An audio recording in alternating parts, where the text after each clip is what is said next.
तो आज जो करंट, चलिए शुरू करते हैं। तो आज जो हम लोग करंट अफेयर लेके आए हैं वो एक हफ्ते का, पिछले एक हफ्ते का करंट अफेयर है। एंड टॉपिक्स लिखना शुरू करो। आज हम लोग कौन कौन से टॉपिक्स डिस्कस करेंगे वो सारे टॉपिक्स लिखना शुरू कीजिए। पहला टॉपिक लिखा जाए, पहला टॉपिक लिखा जाए एंटी डिफेक्शन लॉ। पहला टॉपिक लिखा जाए एंटी डिफेक्शन लॉ। दूसरा, दूसरा लिखा जाए national action plan for, national action plan for rabies elimination, action plan for rabies elimination. Hindi में रैबीज को खत्म करने के लिए जो राष्ट्रीय स्तर पर एक स्कीम प्लान चलाया जा रहा है उससे जुड़ा हुआ है। ठीक है, तो राष्ट्रीय स्तर पर एक योजना बनाई जा रही है, उससे जुड़ा हुआ एक करंट अफेयर है। तीसरा लिखिए, तीसरा लिखिए Punjab, Punjab's desertification in next 25 years. ये मेंस में इंपॉर्टेंट होगा आपके, इसका प्रीलिम्स में कोई रोल नहीं होगा पर ये मेंस में बहुत इंपॉर्टेंट होगा। पंजाब्स डेजर्टिफिकेशन इन, आप हिंदी मीडियम है इंग्लिश मीडियम है? इंग्लिश है। Punjab's desertification in next 25 years. Next लिखिए, कौन हिंदी वाला? हाँ, पंजाब का, हाँ वेरी गुड, बहुत बढ़िया। पंजाब का मरुस्थलीकरण,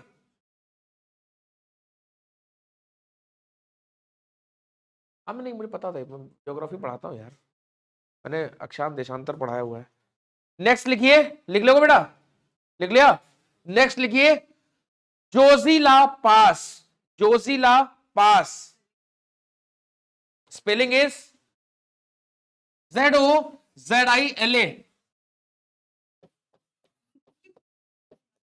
Zoji La pass, Zojila Tarra.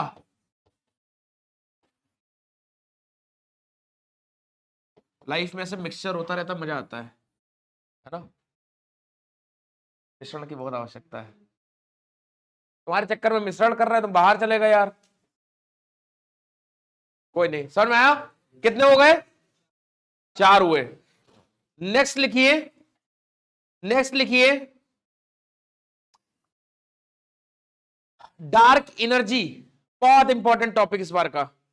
Dark energy लिखा?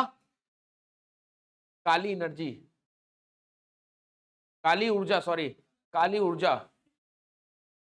नेक्स्ट लिखिए प्रधानमंत्री जन आरोग्य योजना, प्रधानमंत्री Jan Arogya Yojana PMJY, JAY, PMJ बोलते हैं इसको, PMJ। नेक्स्ट लिखिए seniors, United nation food system summit, याद है, पढ़ाई हुई है आपको मैंने पहले भी। United nation food system summit, संयुक्त राष्ट्र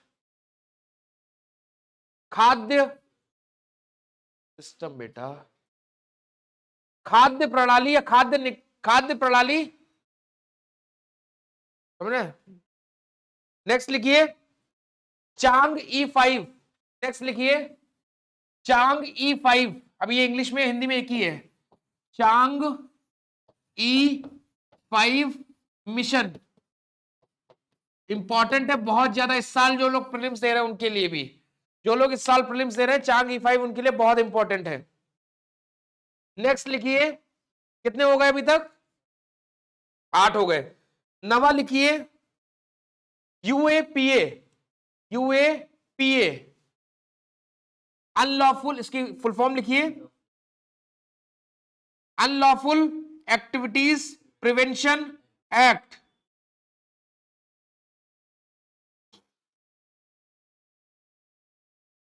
हिंदी में लिखिए गैर कानूनी गतिविधियां रोकथाम अभियान, गैर कानूनी गतिविधियां रोकथाम अभियान, ये हिंदी में होगा। ठीक है, कितने हो गए? 9 हो गए हैं। अगला लिखिए बालक, एंटी डिफेक्शन लिखा दिया मैंने। नेक्स्ट लिखिए, first women speaker of Gujarat legislative assembly. Prelims के लिए जरूरी नहीं है, ये मेंस के लिए कीवर्ड उठाओगे आप इसमें से। गुजरात विधानसभा की पहली महिला स्पीकर, ये आपके मेंस में इसको उठा के डालोगे, फीमेल इंपावरमेंट के ऐसे में डालोगे आप इसको जीएस पेपर 1 के सोसाइटी के एंगल से दिखाओगे कि कैसे इंडिया में फीमेल्स का पॉलिटिक्स में रोल बढ़ रहा है। समझ रहे? इसका प्रीलिम्स में रोल नहीं है, हल्का सा हिंट देकर समझाऊंगा। समझ गए? नेक्स्ट लिखिए, नेक्स्ट लिखिए, इंटरनेशनल क्रिमिनल कोर्ट, अंतर्देशीय क्रिमिनल कोर्ट,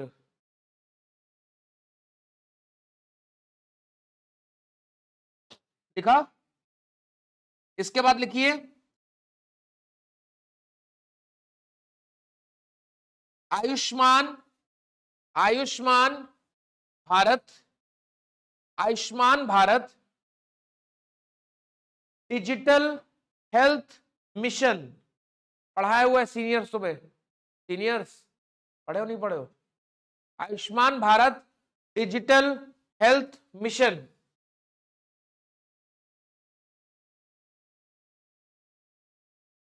नेक्स्ट लिखिए,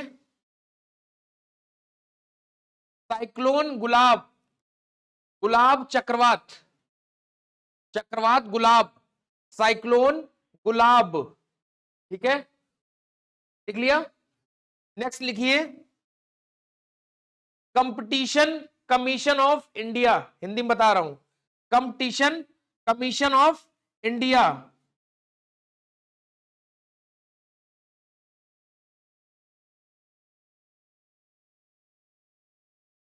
भारतीय प्रतिस्पर्धा आयोग, हिंदी में भारतीय प्रतिस्पर्धा आयोग, कंपटीशन कमीशन ऑफ इंडिया।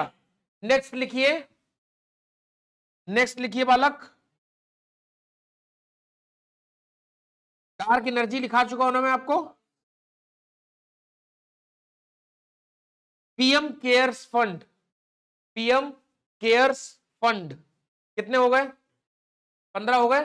तो आज के हम 15 ही रखेंगे, ठीक है। आज इन 15 करंट अफेयर को जो पिछले एक हफ्ते में बहुत इंपॉर्टेंट हैं उनको हम डिस्कस करेंगे। आपका नाम क्या बेटा? दीक्षा, ओके। आपका अंकित, और कोई नया बच्चा? नहीं, ठीक है। चलो शुरू करें। किसने न्यूज़पेपर पढ़ा है रेगुलरली पूरे हफ्ते? कौन है तोपची न्यूज़पेपर वाला? किसने पूरे हफ्ते न्यूज़पेपर पढ़ा है? कितने टॉपिक्स मिले आज के 15 में से? हाँ, अच्छा, और क्या मिला था? हाँ, डार्क एनर्जी तुम्हें मिली थी, कहाँ मिली थी? अच्छा ठीक, और बताओ, और किसको क्या मिला? एंटी डिफेक्शन लॉ मिला था, और हाँ, साइक्लोन गुलाब तो बहुत न्यूज में रहा है, और जोजिला पास मिला था। ठीक, कहने का तात्पर्य ये है कि जो भी आपको यहाँ टॉपिक्स में करा रहा हूं ये आपके इंडियन एक्सप्रेस और हिंदू न्यूज़पेपर से ही निकाल के दे रहा हूं, ठीक है। अगर इन 15 को कर लोगे तो आपको पूरे हफ्ते के करंट अफेयर तैयार है। पहला टॉपिक क्या बताया था मैंने? पहला टॉपिक मैंने बताया था एंटी डिफेक्शन लॉ। चलिए शुरू करते हैं। पहला टॉपिक मैंने आज लिखाया था आपको एंटी डिफेक्शन लॉ। देखिए 1985, अब सुनो मेरी स्टोरी सुन लो, अब कोई नहीं बोलेगा। 1985 से पहले की कहानी बताता हूं आपको। 1985 से पहले की कहानी एक सुना रहा हूं। उस कहानी में क्या हुआ कि एक चाचा थे, ये मंत्री जी, मान लीजिए किसी पार्टी ए पार्टी की टिकट पे जीत के आए, किसी ए पार्टी की टिकट पे जीत के आए, लेकिन जैसे ही जीत के आए पार्टी बी ने इनको क्या कहा कि हम तुमको थोड़ा सा पैसा देंगे। क्या देंगे? चाचा 2 करोड़ ले लो और तुम किस में आ जाओ? हमारी पार्टी में आ जाओ। बात समझना, और ये भाई साहब क्या करते थे, 2 करोड़ रख लेते थे और अपने आप को किसमें कन्वर्ट कर लेते थे, इस पार्टी में कन्वर्ट कर लेते थे। कटा किसका, कटा किसका, पार्टी, ये बी पार्टी के थे, कटा किसका, ए पार्टी का कट गया कि हमारे नाम से तुम जीत के आए, पैसा लिया और तुम दूसरी पार्टी में चले गए। तुम क्या कर रहे हो, हमको डिफेक्ट कर रहे हो। डिफेक्ट का मतलब हमको धोखा दे रहे हो। 1985 में अपना होशियार राजीव गांधी जी आए और कौन सा संविधान संशोधन, कौन सा कॉन्स्टिट्यूशनल अमेंडमेंट लेके आए, 52nd, कौन सा, 52nd कॉन्स्टिट्यूशनल अमेंडमेंट लेके आए। 52वां संविधान संशोधन लेके आए कब, 1985 में। और ये जो नाटक चल रहा था आया राम और गया राम का, किसका, आया राम और गया राम, आया क्या, पैसा, गया क्या, आदमी, आया ना। जो आया राम और गया राम का ये जो कॉन्सेप्ट चल रहा था, इस कॉन्सेप्ट पे क्या लगा दी, रोक लगा दी। कैसे लगा दी, अब कह दिया कि अगर आप ए पार्टी से जीत के आए हो और इलेक्शन के बाद अगर आप बी पार्टी में जाते हो तो आपने जो सीट जीती है, जिस सीट के ऊपर आप बैठे हो, मान लो आप विधायक हो, आप सांसद हो, जो भी हो, आपको वो सीट भी क्या करनी पड़ेगी, छोड़नी पड़ेगी। अब लोग डरने लगे। अगर हमने मान लो ए पार्टी से बी पार्टी में गए, तो मान लो हम सांसद बने थे ए पार्टी की तरफ से, अब हम बी में चले तो जाएंगे, लेकिन हमारी सांसदी क्या हो जाएगी, छूट जाएगी, हमारी विधायकी क्या हो जाएगी, छूट जाएगी। बात समझ में नहीं, तो आदमी डरता था, लेकिन फिर भी जज्बा है, इसके अंदर जज्बा है, डर के आगे जीत है। लोगों ने जाना शुरू किया कि हम दोबारा जीत लेंगे, वो बात अलग है, लेकिन लोग जाते हैं। लेकिन फिर भी एक रिस्ट्रिक्शन लगी, नहीं लगी, तो ये किस एक्ट के थ्रू लगी, 52nd कॉन्स्टिट्यूशनल अमेंडमेंट एक्ट के थ्रू। समझ में आएगी नहीं, क्या होता है कि अगर आपने पार्टी ए से जीत के आए और आप किस में चले गए, पार्टी बी में चले गए, तो आप जिस पोस्ट के लिए जीत के आए थे वो पोस्ट आपकी क्या हो जाएगी, नल एंड वॉइड हो जाएगी। अब ये न्यूज में क्यों आया, ये न्यूज में इसलिए आया ये टॉपिक, बिकॉज हाल ही में आपने देखा 2 बहुत ही फेमस युवा चेहरे, 45 साल के युवा चेहरे, क्या नाम है उनका, मेवानी, जिग्नेश मेवानी, जिग्नेश भाई मेवानी, और दूसरे कन्हैया भाई कुमार, है ना, कन्हैया भाई कुमार। इन लोगों ने अपनी अपनी पार्टी छोड़ के क्या ज्वाइन कर लिया है, जिग्नेश भाई मेवानी इंडिपेंडेंट थे, वो किसी पार्टी से नहीं जीत के आए थे। सुनना, अब सुनाता हूं, बिगाड़ दो इसको, स्टोरी समझ में आ गई, लिख लो अपनी कॉपी में इसको एक बार। पहले स्टोरी है कि 1985 से पहले क्या होता था। अच्छा देखो 5 है, ये वाला 5 दिख रहा है, इस 5 को उठा के याद रखोगे, 52nd अमेंडमेंट याद रहेगा, है ना। इस 5 से 52nd याद रहेगा, नहीं रहेगा, लिंक बैठाओगे। पेपर में क्वेश्चन क्या आएगा, पेपर में क्वेश्चन आएगा कि एंटी डिफेक्शन लॉ किस कॉन्स्टिट्यूशनल अमेंडमेंट एक्ट से लाया गया था, किस संविधान संशोधन से लाया गया था। इस 5 से ये वाला 5 याद रखो, 2 अपने आप लग के आ जाएगा, है ना। क्लियर हो गया, बोलो हाँ। मैंने कितना पैसा दिया था, 2 करोड़ जानबूझ के दिया था, बिकॉज ये वाला 2 याद रखाना था मुझे तुम्हें। तो 52nd याद हो गया, नहीं हो गया, अब भूलोगे नहीं, ट्रस्ट मी, लोग इसमें कंफ्यूज होते हैं। रिसेंटली एक पेपर था नाबार्ड का, नाबार्ड के पेपर में सेम क्वेश्चन आया कि भैया एंटी डिफेक्शन लॉ कब आया था। 2 ऑप्शन थे, 1985, 1992, जो लोगों में जिसमें बहुत ज्यादा कंफ्यूजन हुआ और लोगों ने बहुत सारे, मैंने जो एनालिसिस है, बहुत सारे बच्चों ने गलत किया है वो आंसर। आंसर क्या है, 52nd कॉन्स्टिट्यूशनल अमेंडमेंट एक्ट 1985। ये स्टोरी जल्दी से अपनी पुस्तकों में उतार डालो, जल्दी से उतार लिए, हाँ है ना। ही ना, क्या हंस रहे थे वहां पे, ये समझ में आया नहीं आया, स्टोरी क्लियर हुई। अब ये न्यूज में क्यों आई, न्यूज में इसलिए आई, देखो कन्हैया कुमार के पास तो कोई पोस्ट थी नहीं, वो तो नल्ले थे, तो वो कहीं भी जाओ हमें कोई फर्क नहीं पड़ता है। तुम विधायक नहीं हो, सांसद नहीं हो, तुम उठ के इस पार्टी से इसमें जाओ, कल सुबह उठ के वहां चले जाओ, सपना आया कि मुझे खुद की पार्टी बनानी, जो करना करो, कोई दिक्कत नहीं है। दिक्कत तब है जब आपके पास एक नीचे सीट है, आप एक पोस्ट घेर रहे हो। जैसे जिग्नेश मेवानी भाई साहब, जिग्नेश भाई मेवानी क्या थे, विधायक है, कहां, गुजरात में। गुजरात में क्या है भाई साहब, एमएलए है गुजरात में, क्या है, और इंडिपेंडेंट एमएलए थे, मतलब किसी पार्टी से इन्होंने इलेक्शन नहीं लड़ा था। और अभी रिसेंटली इन भाई साहब ने क्या ज्वाइन कर लिया, कांग्रेस ज्वाइन कर ली, बात समझना। और इन्होंने क्या कह दिया, इन्होंने कहा कि भैया, इन्हें पता था, इन्होंने 52nd कॉन्स्टिट्यूशनल अमेंडमेंट एक्ट के बारे में पढ़ा था, इन्होंने कहा मैं फॉर्मली कांग्रेस नहीं ज्वाइन कर रहा हूं, मैं सिर्फ कांग्रेस की आइडियोलॉजी को क्या करूंगा, फॉलो करता हूं, मुझे प्यार है कांग्रेस से, बस मैं कांग्रेस को सपोर्ट देता रहूंगा, लेकिन मैं कांग्रेस को ज्वाइन नहीं कर रहा हूं। क्यों? इन्हें पता है कि अगर जिस दिन जैसे ये कांग्रेस ज्वाइन कर लेंगे पक्का से, इनके जो नीचे जो एमएलए का बेस है ये क्या हो जाएगा, खत्म हो जाएगा। तो इन्होंने क्या कहा, मैं सिर्फ तुमसे प्यार करता हूं पर शादी नहीं करूं। बात समझ में नहीं आई? यही कहा नहीं कहा? क्योंकि इन्हें पता है जिस दिन शादी हो जाएगी उस दिन क्या हो जाएगा, नीचे की सारी इंडिपेंडेंस जो है, जो पावर है, वो सारी पावर खत्म हो जाएगी, नहीं हो जाएगी? स्टोरी क्लियर हुई? हाँ है ना? इसलिए ये न्यूज में आया, इसलिए ये न्यूज में आया। बात समझ में नहीं आई? क्लियर हो गया? ठीक है। अच्छा एक मिनट रुकना, एक मिनट। जिग्नेश मेवानी भाई जब भी चुनाव जीते थे, इंडिपेंडेंट मेंबर को एक सहूलियत होती है, उसको 6 महीने मिलते हैं कि अगर वो 6 महीने में ये काम कर ले, मान लो आज विधायक बना और 6 महीने के भीतर ही पार्टी चेंज कर ले या कोई पार्टी ज्वाइन कर ले, पार्टी चेंज क्या है, ज्वाइन ही करेगा ना, तो उस पर एंटी डिफेक्शन नहीं लगता। क्यों? ऐसा संविधान मानता है कि लड़का नया है, इंडिपेंडेंट है, उसको अभी पार्टी की समझ नहीं है, सो लेट हिम, 6 महीने उसको लग जाते हैं पार्टी को समझ में, तो वो लेट हिम ज्वाइन।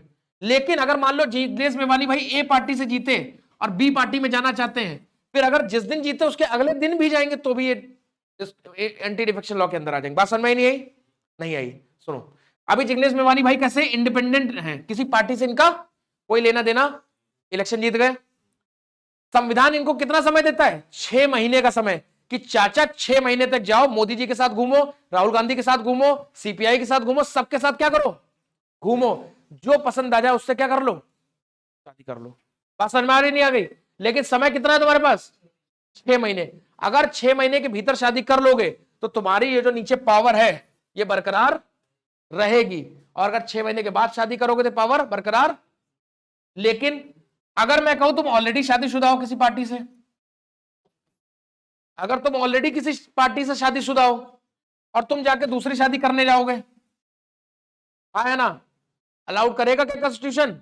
एक पार्टी के मेंबर हो, दूसरी पार्टी में ट्रांसफर हो रहे हो, 6 महीने छोड़ो, अगर अगले दिन भी तुमने कर लिया तो बवाल हो जाएगा, नहीं हो जाएगा? तुम्हारी आज शादी है, आज शादी हो गई, ठीक, अभी शादी हुई है सिर्फ, कल तुमने जाके दूसरी शादी, कल तुम चले गए दूसरी शादी करने, तो चीज इलीगल है कि नहीं है? इसी तरीके से एंटी डिफेक्शन है। समझ में आया नहीं? स्टोरी क्लियर हुई? तो समझ में आया आपको सबको? कोई डाउट इसमें किसी को? तो एंटी डिफेक्शन लॉ मोटा मोटा समझ गए नहीं समझ गए?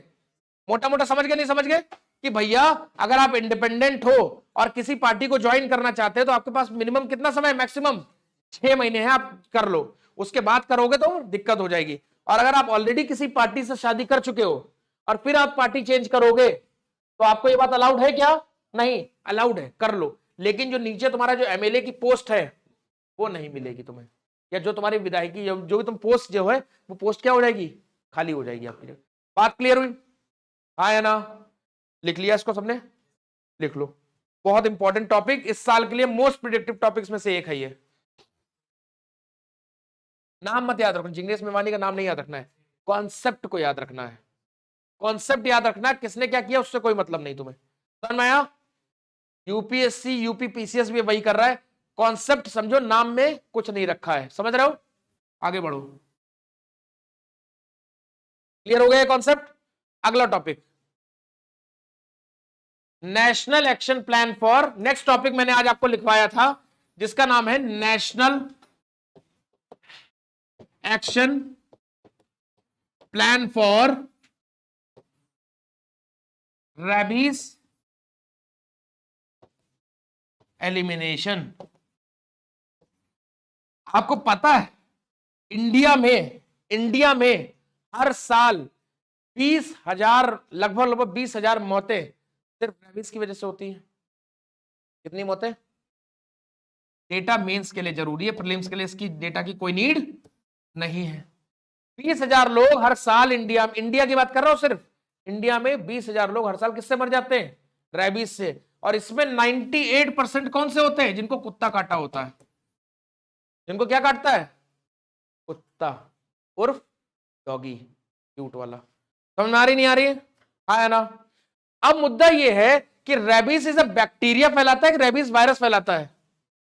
अरे यार तुम लोग हंस रहे हो, यही पूछा जाएगा। रेबीज इज अ वायरस, लिख लो। नहीं बच्चे कहेंगे सब बैक्टीरिया फैल जाता होगा, ऐसा नहीं है। Rabies is a virus. तो रेबीज क्या है? एक वायरस है। अब दो दो कॉन्सेप्ट समझ में आ गए। इंडिया में क्या सिचुएशन है प्रेजेंट में, समझ में आ गए? क्या होता है, बैक्टीरियल डिसीज है कि वायरल डिसीज है? वायरल डिसीज है। क्या रेबीज से मृत्यु हो सकती है? होती है। क्या रेबीज प्रिवेंटेबल है? Rabies is a preventable disease. UPSC भी देगा कि rabies is not a preventable disease. एक बार रेबीज हो गया तुम जीवन भर भौंकोगे, ऐसा नहीं है। तो एक बार रेबीज हो गया, इट इज प्रिवेंटेबल। लिखो कि rabies is a preventable disease. लिखो इस चीज को, लिख लिया? लिख लिया? अब इंपॉर्टेंट ये नहीं है, सबसे इंपॉर्टेंट चीज, रेबीज इफेक्ट किसको करता है? पेट को, हाथ को, पैर को, किसको? उसको बोलते हैं न्यूरॉन्स और ब्रेन के कनेक्शन को क्या बोलते हैं? पूरे को, सिस्टम को, नर्वस सिस्टम। आपके सेंट्रल नर्वस सिस्टम को इफेक्ट करता है। तभी तो आप भौंकने लगते हो, तभी तो आपको पानी देख के डर लगता है। हाँ है ना? कभी रेबीज के पेशेंट को देखे हो, उसके बाद ऐसे पानी लेके जाओ, आए करने लगेगा। क्यों? उसको डर लगता है, पानी से डर हो जाता है। समझ में आया नहीं आया? याद रहेगा आया के चक्कर में, अब तुम्हें जीवन भर भूलोगे नहीं। तो rabies affects your central nervous system, ये बात लिख लीजिए, किडनी पिडनी नहीं। रेबीज क्या इफेक्ट करता है? आपका सेंट्रल नर्वस सिस्टम पे इफेक्ट करता है, आपके न्यूरॉन्स के ट्रांसमिशन को बहुत स्लो कर देता है। ठीक है? तो rabies affects your central nervous system, लिख लो, सीएनएस। समझ में आया बालक? रेबीज आपके दिमाग को पगला कर देता है। क्या कर देता है? आपको पागल बना देता है। समझ में आया नहीं आया? याद हो जाएगा कॉन्सेप्ट रेबीज। अच्छा, इंडिया में इसकी वैक्सीन अवेलेबल है कि नहीं है? है। प्रिवेंटेबल डिसीज है कि नहीं है? क्या है? एक minute, question, good question. Rabies, जैसे इसने कहा कि गाय के काटने से रेबीज हो सकता है, हो सकता है, फैक्ट है। घोड़े के काटने से भी होता है, रैबिट के काटने, कोई भी वाइल्ड एनिमल, जैसे dog is a wild animal, तो कोई भी वाइल्ड एनिमल अगर आपको काटता है तो आपको रेबीज के चांसेस होते हैं। बंदर ने तमाचा मारा, अगर उसमें उसका नाखून लग गया तो भी आपको रेबीज का वही वाला इंजेक्शन लगेगा जो कुत्ता काटने पे लगता है। पता है आपको? तो because monkey is also considered as a wild animal. समझ में आया?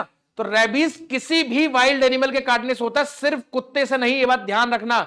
लेकिन इंडिया में मैक्सिमम रेबीज जो होता है, 95 to 98% जो रेबीज के केसेस हैं वो किससे आते हैं? कुत्ता काटने से आते हैं। किसके काटने से आते हैं? समझ में आया नहीं? लिख लो।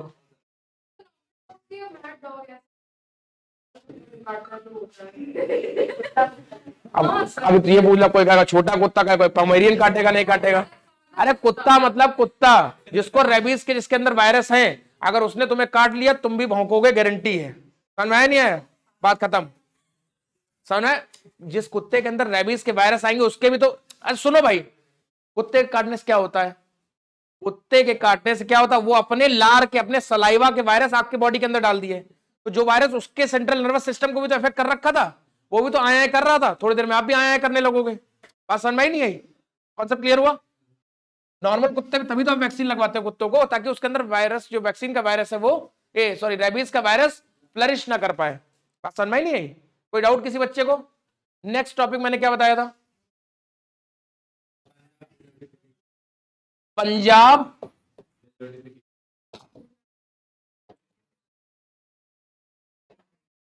भाई देख लो, यूपीएससी यही क्वेश्चन पूछेगा कि रेबीज सिर्फ कुत्ते के काटने से होता है। गलत स्टेटमेंट है ये, याद रखना।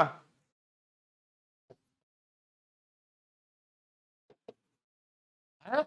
अरे सरकार इसी को रोकने के लिए एक प्लान चला रही, बस और कुछ नहीं, ज्यादा ध्यान रखो। ठीक है? क्लियर हो गया? शुरू कर दिया उसने, एक प्लान लॉन्च किया है इस रेबीज डे पे कि भैया हम ऐसा एक प्लान चलाएंगे ताकि रेबीज, अभी तुम सरकारी अस्पताल जाओ, तुम क्या हो, मात्र स्टूडेंट, बैग टांग के चले जाओ, कह दो भैया कुत्ता काटा, इंजेक्शन लगवाना है। 4 दिन तुम्हें पहले दौड़ाएगा, जब तक तुम भौंकने नहीं लगोगे तब तक इंजेक्शन नहीं लगेगा तुम्हारे। यही तुम अधिकारी हो, चले जाओ सरकारी अस्पताल में, 2 मिनट घर आके तुम्हारा इंजेक्शन लगा जाएगा, नहीं होगा तो भी लगा जाएगा। कहने का तात्पर्य ये है मेरा कि जो अवेलेबिलिटी ऑफ रेबीज वैक्सीन है वो बहुत कम है देश में। समझ में रहे हो? कि और जनरली गवर्नमेंट हॉस्पिटल्स में ही अवेलेबल होती है। जैसे anti venom injections, antivenom injection जो है मोस्ट ऑफ द टाइम सिर्फ और सिर्फ गवर्नमेंट हॉस्पिटल्स में ही आपको मिलते हैं, एक्सेसिबिलिटी इनकी गवर्नमेंट हॉस्पिटल्स में ही है, लेकिन इनकी एक्सेसिबिलिटी में कालाबाजारी है, लो मतलब समझ, बहुत करप्शन है, बहुत सारी चीजें हैं। इसलिए एक प्लान लॉन्च किया जा रहा है ताकि रेबीज से जो 20,000 मौतें जो हो रही हैं इनको रिड्यूस किया जाए, ताकि वैक्सीन या वैक्सीन को ज्यादा सप्लाई बढ़ाई जाए। बात समझ में आ रही नहीं आ रही है?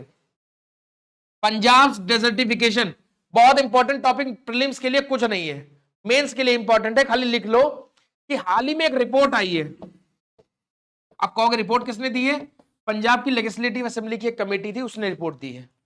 इंपॉर्टेंट नहीं है किसने रिपोर्ट दी किसने नहीं दी, इंपॉर्टेंट ये है क्या कि पंजाब आने वाले 25 सालों में अगर सेम रेट से पानी का उत्सर्जन करता रहा, अगर सेम रेट से जमीन के नीचे से पानी निकालता रहा, तो यहां क्या हो जाएगा? एक मरुस्थल तैयार हो जाएगा। क्या तैयार हो जाएगा? मरुस्थल में क्या ऐसा होता है? मरुस्थल में सिर्फ ऐसा होता है कि उसके ग्राउंड वाटर लेवल क्या होता है? बहुत नीचे चला जाता है। जैसे राजस्थान, क्या राजस्थान में आदमी पानी नहीं पीता है? पीता है, लेकिन उसके लिए क्या होता है? बहुत नीचे से उसको खींच के लाना पड़ता है। बावलीस बनी होती, बाउलीस सुने हो? बाउलीस कभी सुने हो? बाउली ऐसा वाला बावली, प्यार से बोलते बावली वाला बावली नहीं, ये बावली ऐसा वाला बावली। क्या होता है? इस बावली में जीने बने हुए हैं। एक मूवी देखे शैराट, आई डोंट नो, शैराट जो मैंने देखी हुई मराठी मूवी है, बड़ी प्यारी मूवी, उसका एक रीमेक बनाया था, कुत्ता मतलब पप्पी है वो, है ना, वो पप्पी मतलब कुत्ते का बच्चा वाला, क्या नाम था उस मूवी का? नाम धड़क, धड़क। तो उसमें भी उसने क्या किया हुआ है, देखोगे ऐसे जीना बना हुआ है कुएं के अंदर। क्यों जीना बना हुआ है? बिकॉज इतना डीप में उसका वाटर होता था, समझ रहे हो? तो लोग जीना उतर के नीचे जाते थे पानी भरने, और फिर पानी भरने ऊपर आते थे, यही लोगों का लफड़ा हो जाता था बीच में। समझ में आ रही नहीं आ रही है? मोटा मोटी इसको बोलते थे बावली। तो जैसे राजस्थान में बहुत low level of ground water table है, सेम कॉन्सेप्ट पंजाब में भी ना रिपीट हो जाए, इसलिए वहां की एक कमेटी ने रिपोर्ट दी है कि चाचा अभी भी टाइम है, सुधार लो। अच्छा, दूसरी चीज, ये पानी पंजाब में सबसे ज्यादा यूज हो कहां रहा है? क्यों? इरिगेशन में। इरिगेशन नहीं, इरिगेशन। समझ में आया नहीं आया? इरिगेशन नहीं, इरिगेशन। क्यों? देखना, ग्रीन रेवोल्यूशन की शुरुआत कहां हुई? ग्रीन रेवोल्यूशन की शुरुआत कहां हुई? पंजाब हरियाणा वाले क्षेत्र में मेनली। क्या मैंने पहले भी बताया हुआ है, क्या पंजाब और हरियाणा का जो क्षेत्र है वो बहुत ज्यादा फर्टाइल लैंड वाला है? नहीं। डिस्पाइट दैट ग्रीन रेवोल्यूशन वहां सक्सेसफुल क्यों हुआ? दो रीजन थे। क्यों हरित क्रांति वहां पे सक्सेसफुल क्यों हुआ? दो रीजन। पहला सुन लो, हम बोलने वाला, चाचा हमारी क्लास है, हमें पढ़ा लेते। दो रीजन क्या? पहला, वहां पे लैंड का जो साइज है, लैंड का टुकड़े, लैंड पार्सल का साइज है वो बड़ा है। जैसे यहां पे क्या है, पुन्नूलाल, और पुन्नूलाल के 4 बच्चे, छुन्नू मुन्नू जुन्नू जुन्नू, तो इन सब 1 बीघा उनके पास थी, आज 25-25 बैठ गई, नहीं बैठ गई? इसमें तो मशीनरी चला पाओगे क्या? नहीं। लेकिन वहां पे क्या, पुन्नूलाल ने एक ही लड़का किया और उसके कितनी बड़ी जमीन है? 25 बीघा ही जमीन है, तो उसमें मशीनरी से आराम से, टूल्स एंड टेक्नोलॉजीज का प्रयोग आराम से हो सकता था। पहला रीजन। ठीक, तो क्या बोलेंगे कि per capita availability of land Punjab और हरियाणा में ज्यादा थी, जिसके कारण आप टूल्स और टेक्नोलॉजीज का प्रयोग ज्यादा कर सकते थे। आप जो थ्रेसर होता है, इतने बड़े लैंड के टुकड़े पे चलाने में ज्यादा कॉस्ट आएगी ना, रेदर देन आपकी बड़ी सी फील्ड है, चला डालो। बात समझ में नहीं है? तो टूल्स एंड टेक्नोलॉजी कहां ज्यादा काम आएगी? जहां पे आपके पास लैंड का टुकड़ा बड़ा है। बात समझ में नहीं आई? पहला रीजन। दूसरा रीजन, तो टूल्स एंड टेक्नोलॉजी कहां ज्यादा काम आ रही थी? पंजाब और हरियाणा वाले क्षेत्र में, इसलिए वहां पे ग्रीन रेवोल्यूशन सफल हुआ। दूसरा दूसरा दूसरा क्या रीजन था? वो तो मैम हम यूपी में क्यों नहीं डाल दिया हमने, बिहार में क्यों नहीं डाल दिया? दूसरा रीजन ये था कि पंजाब और हरियाणा के किसान स्किल्ड थे, बहुत ज्यादा स्किल्ड थे, एग्रीकल्चर में बहुत ज्यादा स्किल्ड थे। जब वो स्किल्ड थे बहुत ज्यादा, भैया मैं हथौड़ा, भाई मुझे कोई काम आता है तो काम मुझे को दोगे ना, इसको थोड़े दे दोगे जाके, कि वहां पे क्या करे आएगा, कुछ और कर सकता है। तो जो स्किल होगा उसी को तो काम कराओगे, है ना? तो इसलिए ग्रीन रेवोल्यूशन, डिस्पाइट कि वहां पानी की कमी थी, डिस्पाइट कि वहां पे जो जमीन है बहुत ज्यादा उर्वरक नहीं थी, उर्वरकता उसकी बहुत कम थी, फर्टिलाइज नहीं थी, ठीक है, प्रोडक्टिविटी लेस थी, इसके बावजूद ग्रीन रेवोल्यूशन हमने पंजाब और हरियाणा में क्यों किया?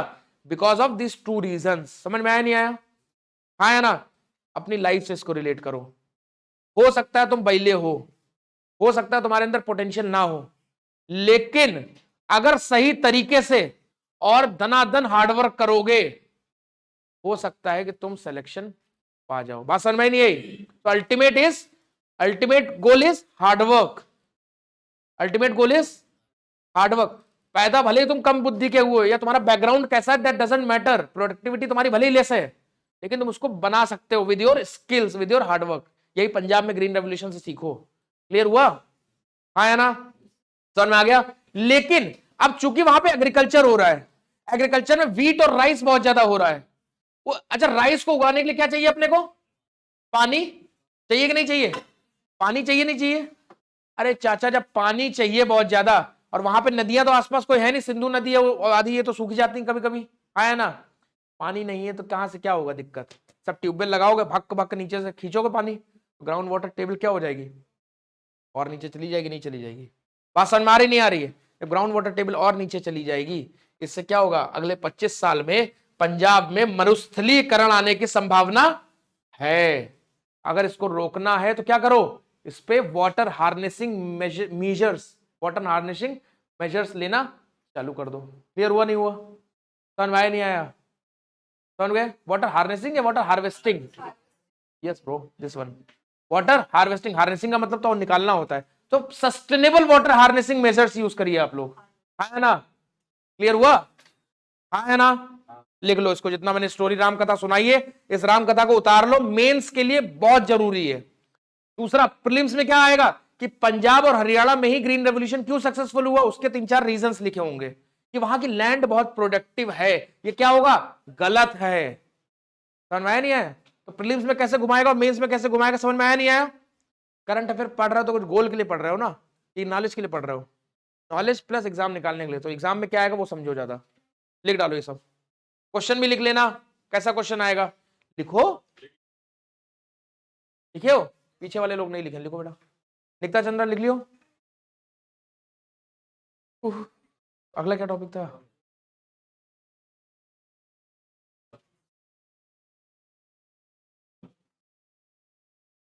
लवली, क्या लिखा? लिख लिया। नेक्स्ट, 3 हो गए क्या? 3 पढ़ा दिया उन्हें। चौथा,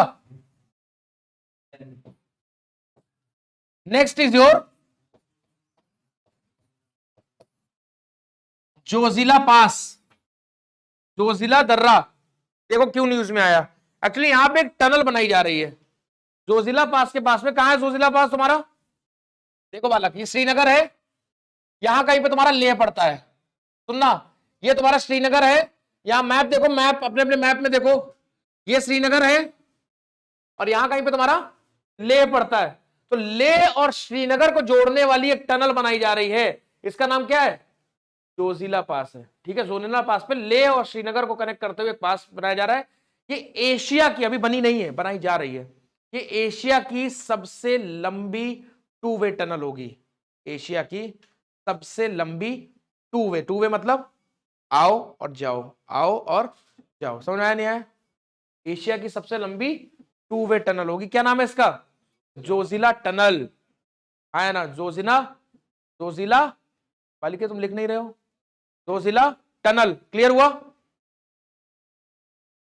तुम्हारे फूफा घर, लिखो ले, जोजिला और ले। ठीक है, क्लियर हुआ नहीं हुआ? समझ में आया? It is a 2 way tunnel, 14 kilometre की, and this will be the longest, Asia's longest 2 way tunnel. ठीक है, एशिया की सबसे लंबी द्विमार्गीय टनल होगी ये। क्लियर हुआ? द्विमार्गीय। ठीक है, did you get it? Tunnel का होता है सुरंग। ठीक है, समझ में आया नहीं आया? अब समझ लो यार, हर चीज हम समझाएंगे पर जीवन में हमसे थोड़े फोन करके सर अब क्या करें, हर चीज अपने आप भी कुछ कर लो यार। क्लियर हो गया? ये कॉन्सेप्ट सबको समझ में आया नहीं आया? कोई डाउट किसी को इसमें? 1 मिनट रुक तो जाओ, तो 14 किलोमीटर लिख लिया इस पे। पेपर में क्वेश्चन क्या आएगा, यूपीएससी इस पे कोई क्वेश्चन नहीं पूछेगा, ट्रस्ट मी। यूपीएससी एक क्वेश्चन पूछेगा, ये जो जोजिला टनल बन रही है ये हिमालय की किस श्रृंखला पे बन रही है, हिमालय की किस श्रृंखला पे बन रही है, ये क्वेश्चन आ सकता है, ठीक है। This is in your Pir Panjal, लिख लो, this is on Pir Panjal आएगा। हाँ, सीरीज विच, क्या कह रहे हो, it is located on Pir Panjal range of Himalayas.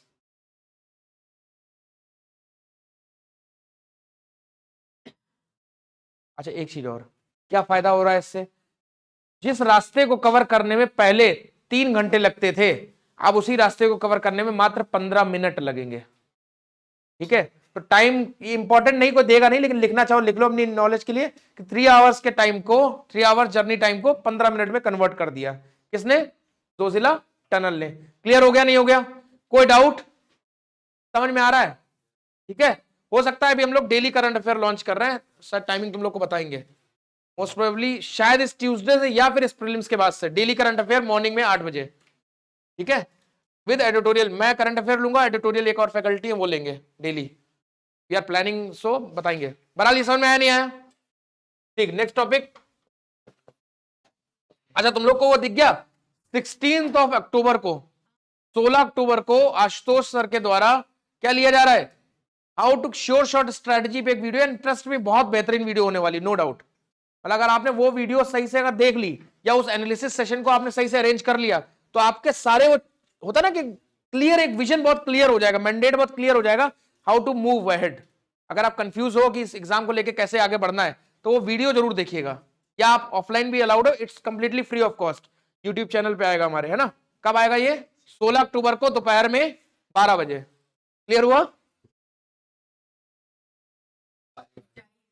अगला टॉपिक बताओ। काली नहीं होती है,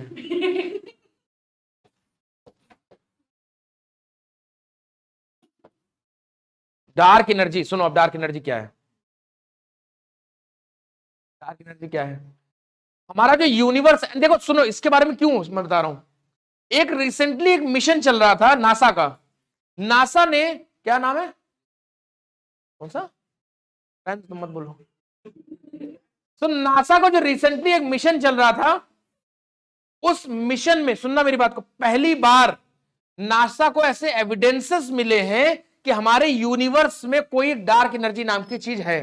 देखो सी, हम लोग पहले क्या कहते हैं कि जो हमारा यूनिवर्स है वो 3 चीजों से मिलकर बना हुआ है। पहला, जो भी प्लैनेट्स, स्टार और ये सब जो है ना, ये सिर्फ 5% है। उसके अलावा क्या है, लगभग 25% डार्क मैटर है, और उसके बाद जो कुछ है वो क्या है, डार्क एनर्जी है। और समझ नहीं आई, 5% क्या है, डार्क, ये प्लैनेट्स और स्टार वगैरह है, जो भी हमारे ग्रह और उपग्रह वगैरह सब कुछ। उसके अलावा क्या है, 25% लगभग हमारे पास डार्क मैटर है, और बाकी सब क्या है, डार्क एनर्जी है।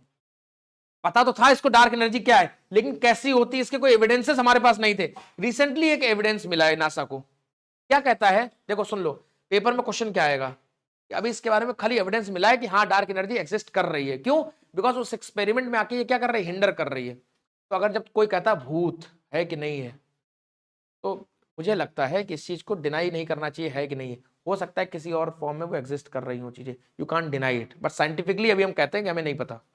बहरहाल सुन लो, डार्क मैटर और डार्क एनर्जी का डिफरेंस यूपीएससी पूछेगा, ये बात लिख लो अगर पेपर में ये क्वेश्चन आता है तो। डार्क मैटर और डार्क एनर्जी का कॉन्सेप्ट यूपीएससी पूछेगा, डर तो नहीं लग रहा है।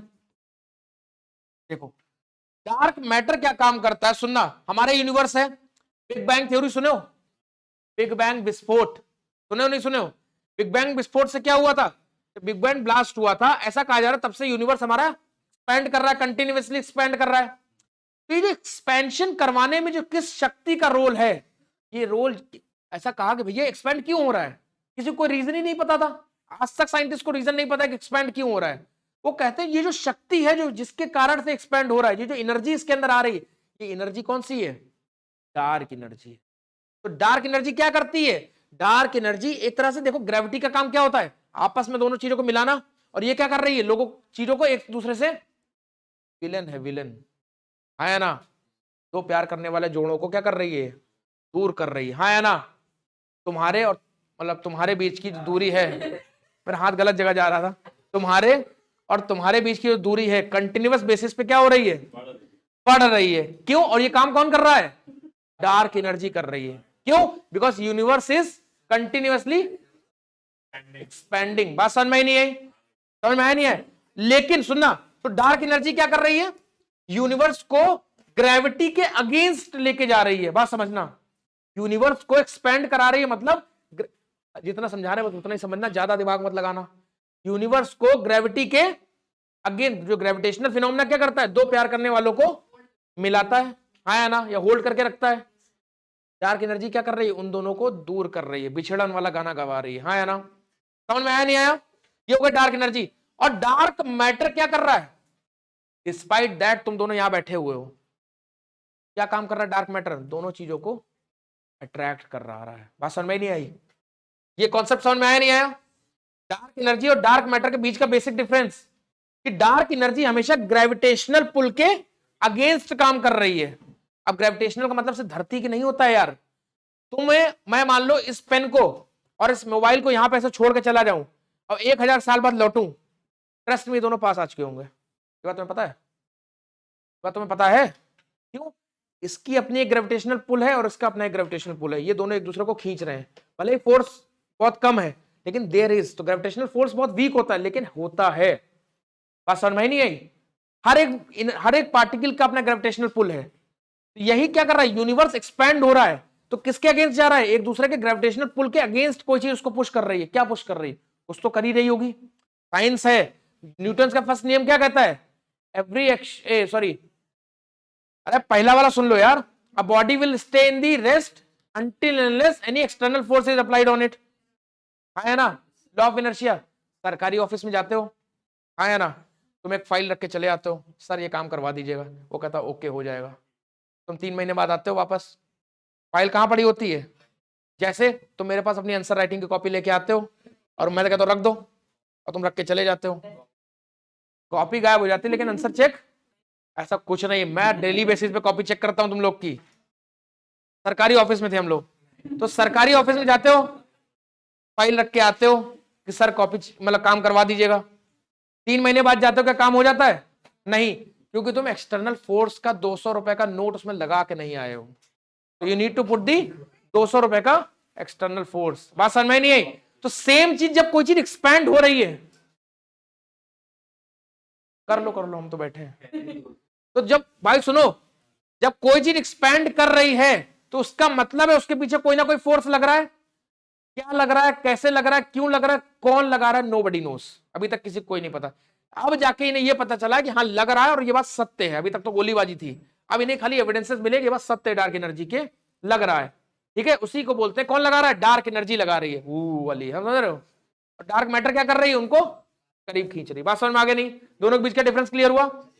नासा ने ऐसा एक रिसेंटली एक एविडेंस आया डार्क एनर्जी पे, तो यूपीएससी अगर क्वेश्चन पूछेगा तो इन दोनों के डिफरेंस के अलावा कोई क्वेश्चन नहीं पूछेगा, वो मैंने तुम्हें पढ़ा दिया। क्लियर हो गया कॉन्सेप्ट? हाँ या ना? मजा आया? अगला टॉपिक बताओ, अगला टॉपिक बताइए बालक, पूरा बताओ। प्रधानमंत्री जन आरोग्य योजना, पीएम की जय, हाँ या ना? प्रधानमंत्री, अब ये यूपीएससी का फेवरेट क्वेश्चन है। क्यों फेवरेट क्वेश्चन है बताओ, बताओ बालक। और ये न्यूज में क्यों है, बिकॉज इसको 3 साल हो गए। सुनो मेरी बात, प्रधानमंत्री जन आरोग्य योजना जो है ये दूर जा रही, किसकी वजह से जा रही है,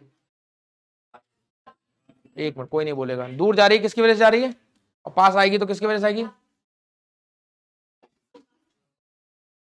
अब सुनो मेरी बात को, प्रधानमंत्री, अब बाद में उठाने यार,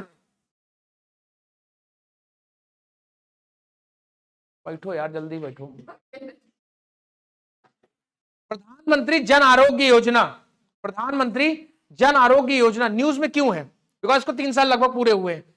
दूसरी चीज है, ये वर्ल्ड की largest insurance, health insurance scheme है। लिखो ये जो 3-4 पॉइंट मैं बता रहा हूं, ये वर्ल्ड की लार्जेस्ट हेल्थ इंश्योरेंस स्कीम है।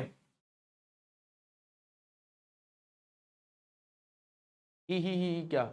दूसरा, ये सेंट्रल सेक्टर स्कीम है कि सेंट्रली स्पॉन्सर्ड स्कीम है? कितने लोग कहते हैं सेंट्रल सेक्टर है? इतना गलत सही की बात ही नहीं, छोड़ दो, देखे तुम्हारे अंदर कितना जज्बा है। Let me she. तो सेंट्रल सेक्टर है कि सेंट्रली स्पॉन्सर्ड? हाथ उठाओ, कितने लोग सेंट्रल सेक्टर वाले हो? पहले बताओ, ये पता है सेंट्रल सेक्टर सेक्टर डिफरेंस? नहीं पता? शुभम, तुम थे नहीं क्या जो मैंने गर्लफ्रेंड वाला एग्जांपल दिया था? तुम्हारी गर्लफ्रेंड है कि नहीं है? नहीं है, मान लो है, इसी खुश हो लो 5 मिनट के लिए। मान लो तुम और तुम्हारी गर्लफ्रेंड गए चाय की दुकान पे चाय पीने, नाराज नहीं हुआ वो समझ रहा है क्या फिलॉसफी हो सकती है। चुप रहो यार, हमारे जीवन में नरक हो तुम। सुनो, मान लो तुम और तुम्हारा बेस्ट फ्रेंड, सुनो भाई, तुम और तुम्हारा बेस्ट फ्रेंड अर्पित दोनों लोग कहां गए हो? चाय की दुकान पे चाय पीने गए हो। जब पेमेंट, चाय दोनों ने सुगड़ सुगड़ कर पी ली, जब पेमेंट देने की बारी आई तो अर्पित ने किसकी तरफ मुंह देख दिया? तुम्हारी तरफ, भैया दे दो। पेमेंट किसने किया? तुमने किया कि नहीं किया? तुम होगा सेंटर, पेमेंट एक आदमी ने किया कि नहीं किया? तुम्हारा कटा कि नहीं कटा? ये हो गया सेंट्रल सेक्टर स्कीम। क्या हो गया?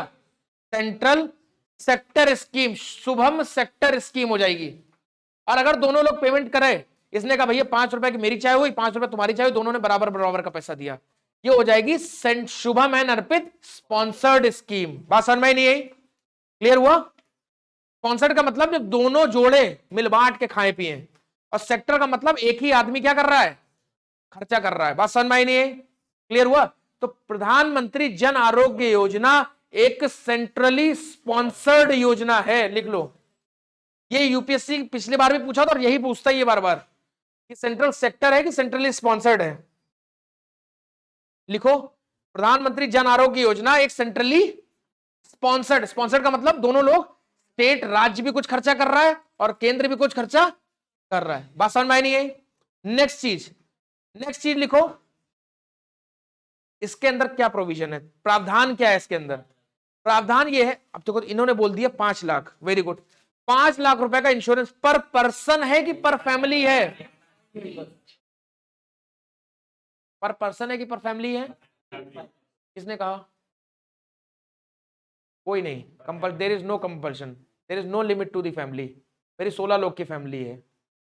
हाँ, मान लो तो मेरे प्रधानमंत्री नहीं मिलेगा? मिलेगा। समझ में नहीं है? लेकिन 5 लाख रुपए ही डिवाइड होंगे 16 लोगों में। बात समझ में नहीं है? तो प्रधानमंत्री जन आरोग्य योजना के अंदर जो प्रावधान है वो है 5 lakh rupees per family, and there is no limitation on the size of family. Lalu ji को मिलेगी नहीं पीएमजेवाई? मिलेगी नहीं मिलेगी? मिलेगी। क्लियर हुआ कॉन्सेप्ट? ऐसे क्या सोच रहे हो, बताओ?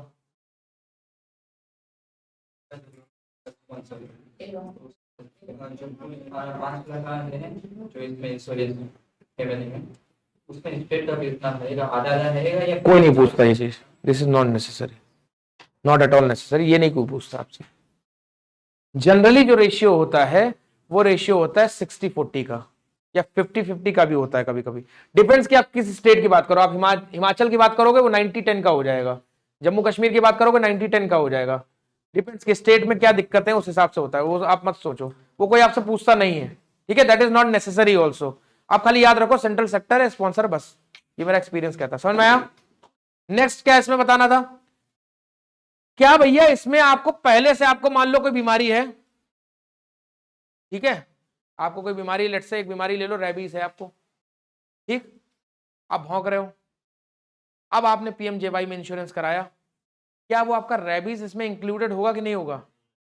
बोलो, कितने लोग कहते हैं नहीं, कितने लोग कहते हैं हाँ इंक्लूडेड है?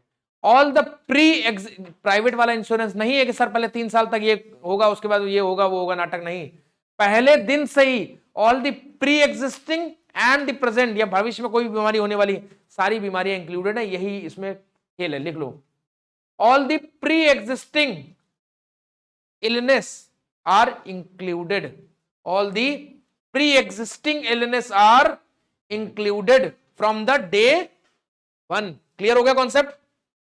बोलो किसी बालक को कोई दिक्कत, लेकिन तुम्हें मिलेगा नहीं ना, सही तो है, उसमें कुछ आय का सिस्टम रहता है, कितनी आय से कम वालों को ही मिलेगा पीएमजेवाई।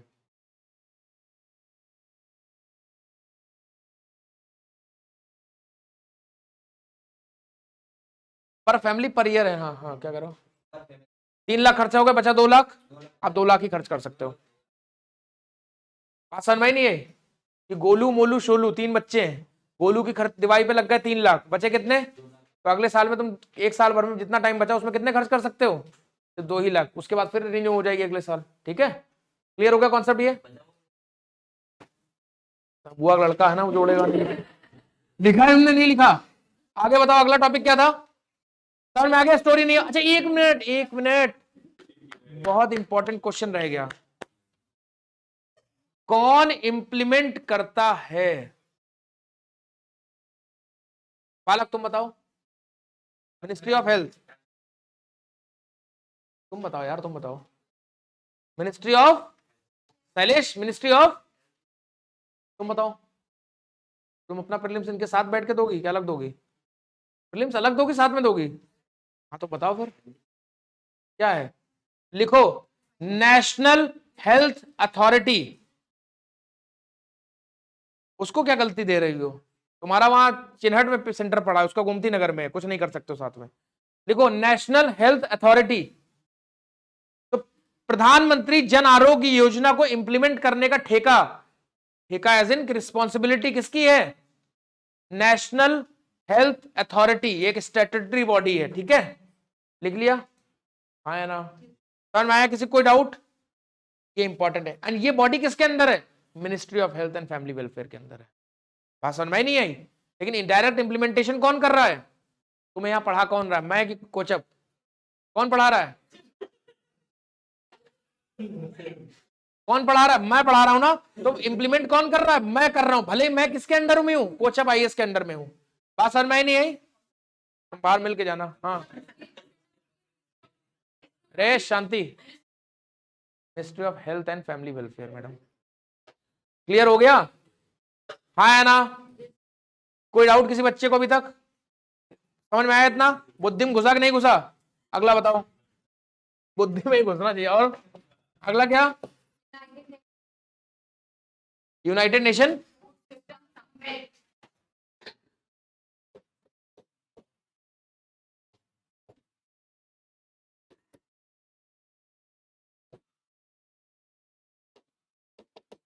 अब चलो समझो, हाल ही में क्या हुआ है? हाल ही में तुम लोग को याद है, जो सीनियर तुम लोग को पढ़ाया मैंने? हाँ, और कहाँ होने वाली थी? हाँ, क्या?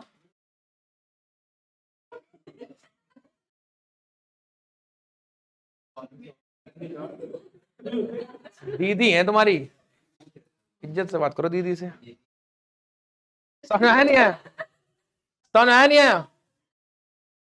चलो समझ में आया नहीं? अब देखो, सुन लो भाई, पहली चीज सुनो, पहली चीज, फूड सिस्टम का मतलब क्या होता है? सबसे पहली चीज बात समझना।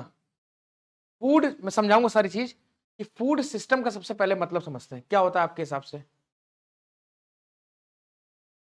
वो नहीं चाहिए मुझे, मुझे बताइए फूड सिस्टम का मतलब क्या होता है। ठीक, एक तरीका ये सही बोलना। और इन्होंने मतलब एक एक पॉइंट जो दिया वो दिया इन्होंने, डिस्ट्रीब्यूशन। समझ रहे हो? किसकी बात करी मैम ने? डिस्ट्रीब्यूशन की बात करी। क्लियर हुआ? और बताओ फूड सिस्टम का मतलब और क्या होगा? बोलो शैलेश। हाँ, वेरी गुड। जैसे इसने बोला फूड प्रोडक्शन, बात समझ रहे हो नहीं? फूड, अरे वो सब इरिगेशन में आ जाएगा, प्रोडक्शन में। फूड प्रोडक्शन हो गया, फूड, गुड, इसको और अच्छे से करो। Processing, very good. ये होता है सीनियर और जूनियर में फर्क। क्लियर हुआ? हाँ है ना? Food production, food processing, food distribution, और इसके बाद क्या है? घपर से खा जाओगे उसको क्या बोलेंगे? Food consumption. ये जो पूरी चेन है, ये जो पूरी चेन है, सप्लाई चेन डिस्ट्रीब्यूशन में आ जाएगी बेटा, है ना। ये जो पूरी चेन है, इस चेन को ही बोलते हैं फूड सिस्टम, खाने का प्रणाली। फूड सिस्टम क्या है? फूड सिस्टम के अंदर क्या आता है? फूड का प्रोडक्शन आएगा, फूड की प्रोसेसिंग आएगी। जैसे आलू, आलू को हमने छीला, आलू को प्रोड्यूस किया, प्रोसेस करने का मतलब क्या हुआ? उसको हमने लेस के चिप्स में बदल दिया, है ना, स्टोर करा, उसको हम क्या कर रहे हैं? डिस्ट्रीब्यूट कर रहे हैं, अंदर उसके बाद क्या कर रहे हैं? कंज्यूम करवा रहे हैं। तो ये पूरा क्या हो गया? फूड सिस्टम हो गया। यूनाइटेड नेशन ये कह रहा है कि जो फूड सिस्टम है इसको क्या बना दे? एक हेल्दी बना दे। बात समझ में नहीं आई? ये जो फूड सिस्टम की पूरी चेन है ना, दिख रही नहीं दिख रही चेन? समझ में आई लाला? समझ में आया? ये जो फूड सिस्टम की पूरी चेन है, इस चेन को, अरे लाला मतलब हमारे बच्चों को लाला ही बोला जाता है। तो फूड सिस्टम, हम लाला बोलेंगे। फूड सिस्टम की चेन को क्या बोलते हैं? इस फूड सिस्टम की चेन को पूरी तरीके से सुरक्षित और न्यूट्रिशियस बनाने की बात हो रही है। इसलिए यूनाइटेड नेशन ने फूड सिस्टम्स के फोकस करते हुए फर्स्ट समिट क्या करी? ऑर्गेनाइज करी। कहां करी? न्यूयॉर्क में करी। लिखो कहां करी? न्यूयॉर्क में करी। ये पूरी स्टोरी लिखो जरा। वो दिल्ली न्यू, उसको याद था, आगे यॉर्क भूल गई थी वो, तो उसे लगा क्या लगा दिल्ली लगा दे। बात समझ में आया नहीं आया? लिखो फूड सिस्टम क्या होता, समझ में आया? आदर्श नहीं आया? हाँ तुम ऐसे से क्या करते, पूरा उठाया करो। हाँ हाँ, अरे चाचा प्रोसेसिंग में सब आएगा। प्रोसेस मॉनिटर करोगे तभी तो काटोगे कि क्वालिटी उसकी बात सही है, वो तरीका उसका सही है कि फूड की आप ऑडिट कर रहे हो क्या, कि फूड की क्वालिटी कंट्रोल जो हो रहा है वो आप प्रोसेसिंग में आ जाता है बेटा। हाँ हाँ डेफिनेटली, फूड डिस्ट्रीब्यूशन, फूड की क्वालिटी की मॉनिटरिंग लिख दो तुम भाई, फूड मॉनिटरिंग में लिख दो, कोई दिक्कत नहीं है, अगर लिखना चाहो कोई फर्क नहीं पड़ रहा है। That is a part of chain. तो किसी लेस का एक पैकेट फाड़ के तुम खा लेते हो, टेस्ट कर लेते हो, नहीं कर लेते हो, मॉनिटरिंग ही हो रही है। कहने तुम सिस्टम समझो, फूड सिस्टम का मतलब क्या होता है। अब इसमें मैं थोड़े लिखो पहले ट्रक से डिस्ट्रीब्यूशन से, एक एक चीज नहीं एक्सप्लेन कर रहा हूं, मोटा मोटा सिस्टम समझो तुम। एजुकेशन सिस्टम, बच्चा आएगा नोट्स जैसे एडमिशन सिस्टम, बच्चा आएगा, रोकड़ा देगा, किताब लेगा, चला जाएगा। बस समझ में, ये क्या हो गया? एडमिशन सिस्टम हो गया पूरा। बात समझ में ही नहीं है? तो सिस्टम, अब उसके किताब लेने के बीच में कुछ और भी तो काम करता है, वो तो पढ़ता तो नहीं है, वो रिसेप्शन पे बैठता है, टीवी पे देखता है, सामने देखता है, फिर टीवी पे देखता है, फिर सामने देखता है, समझ रहे हो? तो ये सब चीजें भी तो हो रही नहीं हो रही है? हो रही कि नहीं हो रही? ये मैं लिखा कहीं? बात समझ में नहीं है? क्लियर हुआ? पर that is a part of food system. लिखो, अब याद रहेगा, जीवन भर भूलोगे नहीं, इसलिए पढ़ाया। समझ में आया तुम्हें? ऐसे भला ऐसा क्यों होता, तुम लोग को अलग ढंग से समझाऊं तभी समझ में आता है। ये क्लियर हुआ? तो यूनाइटेड नेशन ने पहली फूड सिस्टम समिट कहां ऑर्गेनाइज करी है संगीता? कहां ऑर्गेनाइज करी है? न्यूयॉर्क में करी है। किस चीज के लिए करी? इस फूड सिस्टम की जो चेन है उसको सुरक्षित रखने के लिए, पहला। दूसरा चीज, जो 2000 आने वाली डिकेड 10 साल जो है, 2021 से लेकर 2030 तक, इसको यूनाइटेड नेशन ने फूड सिस्टम सेफ्टी डिकेड घोषित किया। लिखो, फूड सिस्टम सेफ्टी डिकेड घोषित कर दिया है। अच्छा, घोषित करने से क्या हो जाएगा? कुछ नहीं हो जाएगा। मैं कह दूं कि तुम अच्छे लड़के हो, तो इससे तुम्हें क्या मिलती है? मोटिवेशन मिलती है अच्छे बने रहने की। तो मैंने उसकी सेफ्टी डिकेड घोषित कर दी है, तो ऐसा है कि अवेयरनेस क्रिएट होगी कि भैया चलो इसको कैसे सेव किया जाए, कैसे सेव किया जाए। बात समझ में ही नहीं आई? आगे कुछ नहीं कर लेते हैं लोग, एफर्ट लोगे अच्छे बने रहने के लिए। नहीं, सही कह रहा हूं? मैं तुम्हें घोषित कर दूं तुम बहुत गधैले आदमी हो, तो तुम क्या हो जाओगे? नहीं भी होगे तो भी गधैले हो जाओगे। हाँ है ना, कि वो तो मानते हैं हमें गधैला, तो छोड़ो पी लेते हैं सिगरेट। बात समझ में ही नहीं आई? कॉन्सेप्ट समझ में आ रहे हैं? और मैं बोल दूं बहुत अच्छे आदमी हो, तो तुम कोशिश करोगे अच्छे प्रोजेक्ट करने के अपने आप को। बात समझ में ही नहीं आई? क्लियर हुआ? क्लियर हुआ कि नहीं हुआ? अगला टॉपिक क्या बताया था मैंने? अगला टॉपिक मैंने क्या बताया था? चांगी 5 कौन सा है? छठा है सातवां? छठा? आठवां? नहीं समझ में आ रहा है, speed is not a matter. समझ में आ रहा है कि नहीं आ रहा है? कोई डाउट किसी को? तुम तो समझ चुके बहुत, तुम लोग होशियार हो तुम दोनों लोग।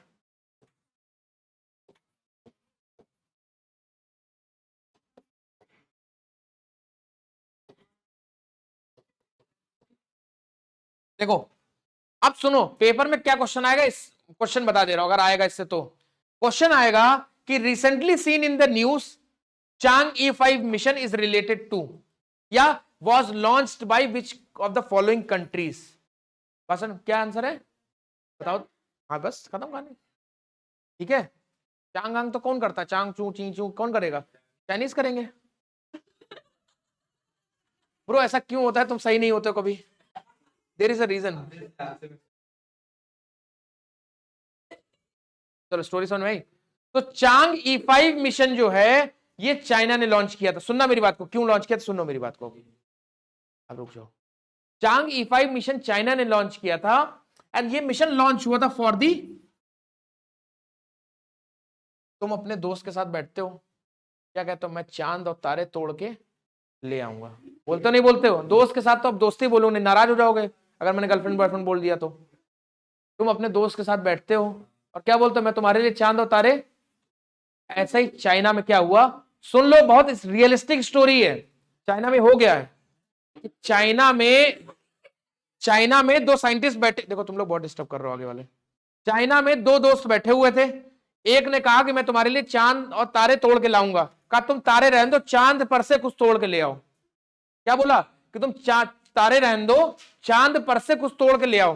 तो चांद E5 मिशन रिलेटेड है कि मून पे इनका ऑर्बिटर गया, उसके नॉर्थ पोल से, कहां से, उसके नॉर्थ पोल से कुछ मटेरियल, लगभग 4 kg ऑफ मटेरियल लेके आया है। अब उस मटेरियल की धरती पे क्या होगी, रिसर्च होगी कि वहां कैसा माहौल है, क्या क्या मिल रहा है उसके अंदर। बात समझ में नहीं है, तो चांद तेरे तोड़ी लाया नहीं ले आया, समझ में आया नहीं आया, इसलिए मैंने स्टोरी दिखाई, अब तुम्हें जीवन भर याद रहेगी ये चीज, समझ में आया नहीं आया।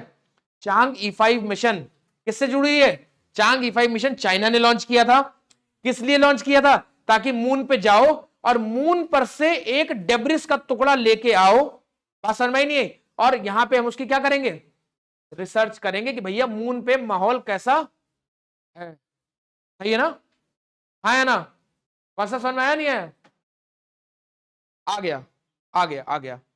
तो इससे क्या हुआ, चाइना जो है, चाइना जो है वर्ल्ड का तीसरा ऐसा कंट्री बन गया है जो जाके कुछ लेके आया ऊपर से नीचे, बात समझ में नहीं, यूएस कर चुका है, रशिया कर चुका है, और अब चाइना ने भी ये काम कर दिया है। अभी देखो मोदी जी 2-4 दिन में अनाउंस करेंगे ही करेंगे, क्या हम भी तोड़कर लाएंगे चांद तारे, समझ रहे हो, क्लियर हो रहा है। लेकिन दिक्कत यह है मोदी जी लाएंगे किसके लिए, इसलिए हम लोग नहीं जा रहे हैं, बात समझ आ रहा नहीं आ रही, अदरवाइज टूट चुके होते अब तक। समझ में आया नहीं आया, भाइयों बहनों के लिए चांद तारे कोई नहीं तोड़ता है ब्रो,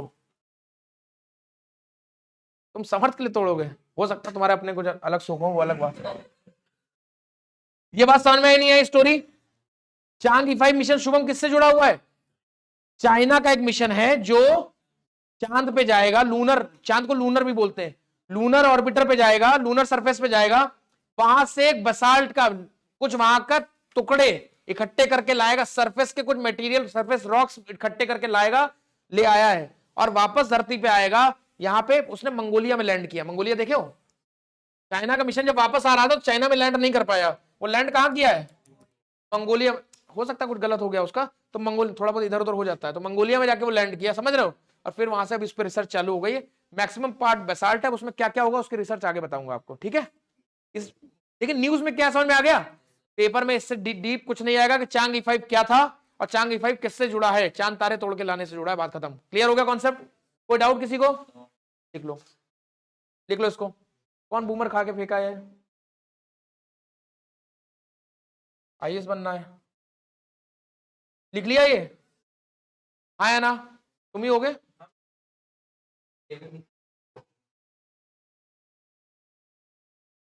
क्लियर हो गया नहीं हो गया कॉन्सेप्ट ये, कोई डाउट किसी को।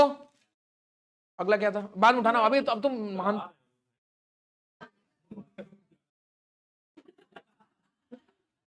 अगला क्या टॉपिक बताया था मैंने,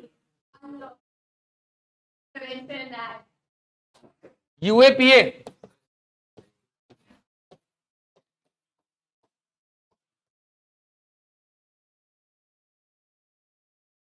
लिखो, इसकी फुल फॉर्म लिखिए,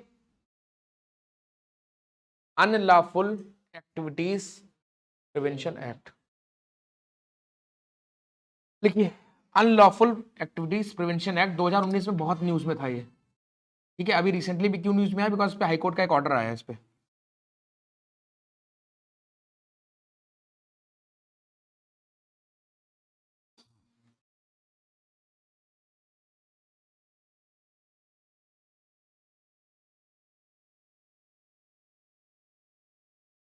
मैंने राष्ट्रीय गोकुल मिशन नहीं लिखवाया ना तुम लोग को भी, वो भी लिखवा दूंगा अभी।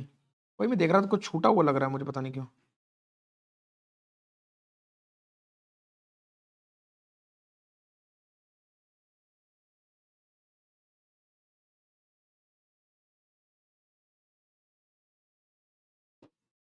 शुरू करें, बताएं। देखो अल बेटा पढ़ लो, आगे पढ़ लो, बाद में उनसे सीनियर से बाद में पढ़ना। अनलॉफुल एक्टिविटीज प्रिवेंशन एक्ट जो है ये इनिशियली लॉन्च हुआ था 1967 में। ये ईयर याद रखिएगा, इंपॉर्टेंट है। पहली बार ये एक्ट लाया गया था कब? 1967 में। और अभी 2019 में क्या हुआ इसमें? 2019 में एक क्या हुआ था इसमें? अमेंडमेंट हुआ था, एक संशोधन हुआ है, ठीक है। एक क्या हुआ इसमें? अमेंडमेंट हुआ है, अमेंडमेंट उर्फ संशोधन हुआ है। क्लियर हुआ? हाँ है ना? क्या अमेंडमेंट हुआ है, क्या ये एक्ट था, समझाएंगे सारी चीजें, ठीक है। जो अनलॉफुल एक्टिविटीज प्रिवेंशन एक्ट है ये केंद्र सरकार को, किसको भैया? सेंट्रल गवर्नमेंट को पावर दे देता है कि किसी भी ऑर्गेनाइजेशन को, पहले पुराना वाला बताते हैं पहले, कि केंद्र सरकार को एक पावर देता है कि आप किसी भी ऑर्गेनाइजेशन को क्या घोषित कर सकते हो? टेररिस्ट ऑर्गेनाइजेशन घोषित कर सकते हो। क्या घोषित कर सकते हो?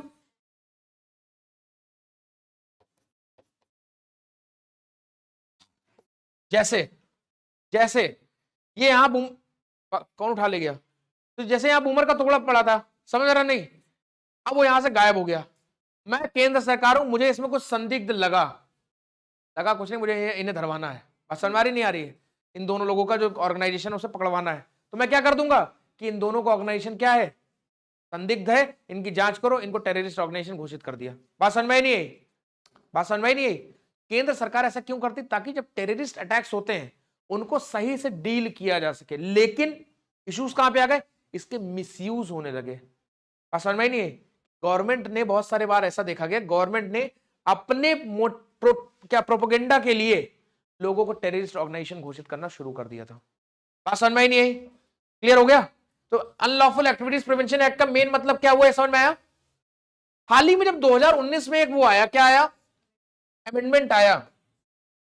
तो पहला जो अमेंडमेंट था उसमें यह लिखा हुआ था कि अभी तक आप किसी ऑर्गेनाइजेशन को ही टेररिस्ट ऑर्गेनाइजेशन डिक्लेयर कर सकते थे, पर 2019 के अमेंडमेंट में यह कर दिया गया कि मुझे अगर इस लड़के पे शक है तो मैं इसे भी क्या कर दूंगा? टेररिस्ट इंडिविजुअल घोषित कर दूंगा। बात समझ में नहीं आई? इस किसी भी इंडिविजुअल आदमी को, किसी भी इंडिविजुअल आदमी को भी मैं क्या घोषित कर दूंगा? आदमी या औरत, वॉटेवर है ना, उन दोनों को मैं क्या घोषित कर सकता हूं? एक टेररिस्ट घोषित कर सकता हूं। बात समझ में ही नहीं आई? दूसरा क्या कर दिया गया? ये इंपॉर्टेंट है अमेंडमेंट, खाली वो पुराना इंपॉर्टेंट नहीं है, अमेंडमेंट क्या हुआ था इंपॉर्टेंट है। एनआईए का जो चीफ होता है, NIA national investigation agency, NIA का जो डायरेक्टर जनरल है, उनको पावर दे दी गई फॉर दी सीजर, सीजर मतलब सील करने की, प्रॉपर्टी कॉन्फिस्केट करने की। जैसे ये पकड़ाए मुझे ऐसा लगा कि इनको हम टेररिस्ट घोषित कर दें, तो एनआईए मैटर एनआईए में जाएगा, एनआईए का डीजी ऑर्डर देगा कि इनकी जितनी प्रॉपर्टी है 150 रुपए की जो भी, सब क्या कर लो? कॉन्फिस्केट कर लो, सीज कर लो। बात समझ में आई नहीं आई? समझ में आया? ठीक। दूसरा एक और हुआ, एनआईए, देखो एनआईए एक एजेंसी है, उसमें भी इंस्पेक्टर्स होते होंगे, तो एनआईए में इंस्पेक्टर रैंक से ऊपर का कोई भी आदमी, इंस्पेक्टर रैंक से ऊपर का कोई भी आदमी तुम्हारे यहां आके क्या कर सकता है? सर्च कर सकता है। पहले क्या होता था? एसपी लेवल आईपीएस ऑफिसर्स ही सर्च कर सकते थे। अब सरकार ने 2019 में क्या कर दिया है कि एनआईए का कोई इंस्पेक्टर 2 स्टार भी आके तुम्हारे घर में क्या कर सकता है? सर्च रेड कर सकता है। समझ में आया नहीं आया? बात समझ में आई? क्यों ऐसा किया होगा? दो कारण से। पहला, आईपीएस अधिकारी लिमिटेड है, हर घर में जाके रेड तो मार नहीं सकते हैं, ठीक। दूसरा, इंस्पेक्टर्स बहुमूल्य मात्रा में, और लोकल कनेक्शन इंस्पेक्टर्स का ज्यादा होता है रेदर देन आईपीएस आईपीएस का। तो मान लीजिए इंस्पेक्टर को कोई बात पता चली तो तुरंत रेड मारने में लगाएगा ना, पहले आईपीएस सर के फोन करेगा। इसलिए ऐसा किया गया कि एनआईए का जो इंस्पेक्टर है उसको अथॉरिटी दे दी गई कि आप जाके क्या कर सकते हो, रेड मार सकते हो। बात समझ में, या सीजर कर सकते हो या कॉन्फिस्केट कर सकते हो, रेड समझ में नहीं, दबिश कर सकते हो। क्लियर हुआ? ये दोनों नीचे वाले इंपॉर्टेंट नहीं है, इंपॉर्टेंट है ऊपर वाला। क्लियर हो गया? नीचे वाले दोनों बहुत इंपॉर्टेंट नहीं है। अमेंडमेंट में सबसे इंपॉर्टेंट है कि इंडिविजुअल को भी आप टेररिस्ट डिक्लेयर कर सकते हो। अच्छा, मुझे तुम्हारी शक्ल नहीं पसंद, मैं तुम्हें क्या कर दूंगा भाई, टेररिस्ट डिक्लेयर। बुरा नहीं मानना, ऐसा मैं समझा रहा हूं। मुझे मतलब अमित शाह भाई को, मोटा भाई को, उनको मान लो मैं नहीं पसंद, मेरे मुंह पे बोलेंगे अथू आज से तू क्या टेररिस्ट। अब हाईकोर्ट ने इसी बात पे उठा दिया मुद्दा। तुमने जो क्वेश्चन उठाया हाईकोर्ट ने भी यही उठाया कि चाचा किस बात पे, तुम कौन हो कौन, मतलब ऐसे कैसे मनमानी चल रही है। ऐसे तुम किसी को भी टेररिस्ट बोल दोगे कि शक्ल नहीं पसंद आई तुमने कहा टेररिस्ट, बात समझ में नहीं आई। तो सर हाईकोर्ट ने इनको फटकार लगाई है, कहा कि इसको पहले क्लियर करो कि किस आधार पे आप टेररिस्ट डिक्लेयर करोगे। अभी तक ये प्रोविजंस क्या है, बहुत ज्यादा वेग हैं। बात समझ में आ रही नहीं है राजेंद्र, समझ में आया नहीं आया? अभी तक ये प्रोविजंस क्या है, बहुत ही वेग हैं, पता ही नहीं है कि क्या हो रहा है नहीं हो रहा है। हाँ है ना, कल को राहुल गांधी को मोटा भाई उठाओ कहते ये टेररिस्ट है, तो हो जाएगा भाई, सही कह रहा हूं, बात समझ में नहीं आई। तो बेसिस क्या होना चाहिए, ये सुप्रीम कोर्ट और हाई कोर्ट ने भी रिसेंटली ऑर्डर में कहा, दिल्ली हाई कोर्ट का ऑर्डर है कि पहले बेसिस को आप क्लियरिफाई करो, क्लैरिफाई करो। बात समझ में नहीं आई, इसलिए न्यूज में है, अदरवाइज कोई न्यूज में इसकी जरूरत नहीं थी। अच्छा, दूसरी चीज जो इंपॉर्टेंट पेपर में आ सकती है कि यूएपीए के अंदर जो मैक्सिमम सजा क्या हो सकती है।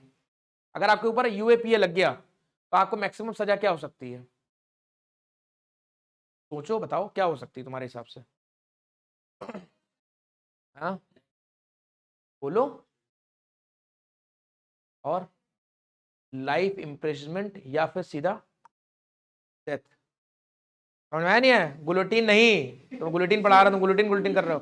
डेथ बाय हैंगिंग, हाँ है ना, समझ में आया नहीं है? लाइफ इम्प्रिजनमेंट या डेथ।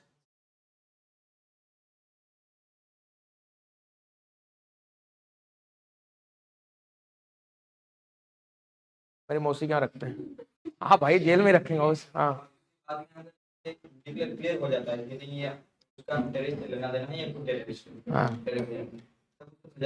हाँ, सजा सरकार कोर्ट ही सुनाई, सजा सरकार नहीं सुनाती है, लेकिन सरकार खाली ये कर सकती है, आपको डिक्लेयर कर सकती है, उस मुद्दे पे आपके ऊपर केस चलेगा। और केस कैसे चलता है तो तुम्हें पता ही है, समझ में आ रही नहीं है? तुम भर्ती हुए तो जेल में गए थे 25 साल के थे, निकले हो तो 50 साल के हो, 25 साल ऐसे निकल जाएंगे तो पता ही नहीं चलेगा।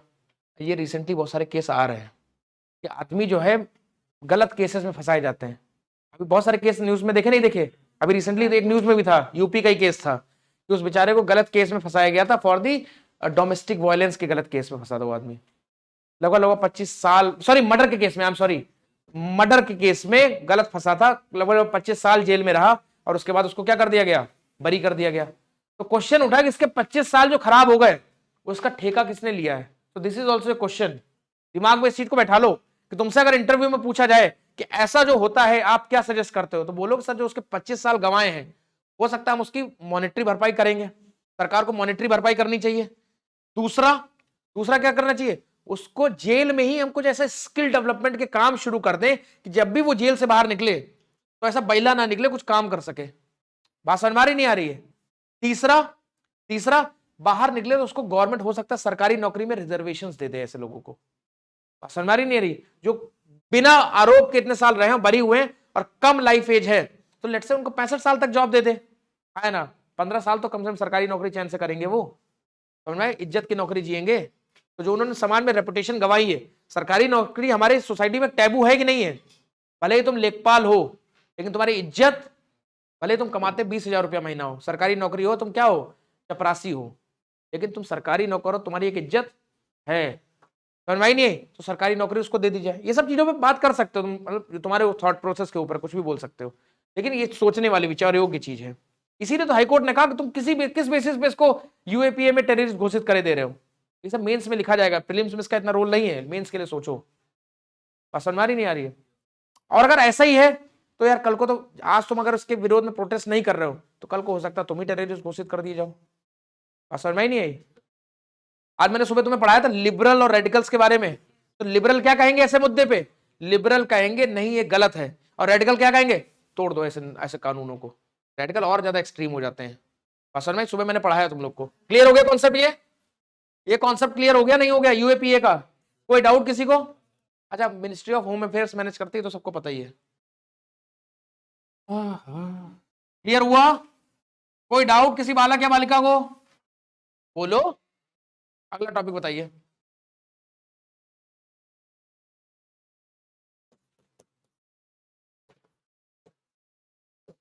नहीं, नाम हम जरूरी नहीं है, पूछना भी नहीं। मैं क्योंकि हेडिंग लेके आया हूं ये मेंस के लिए, इसका प्रीलिम्स में कोई रोल नहीं है।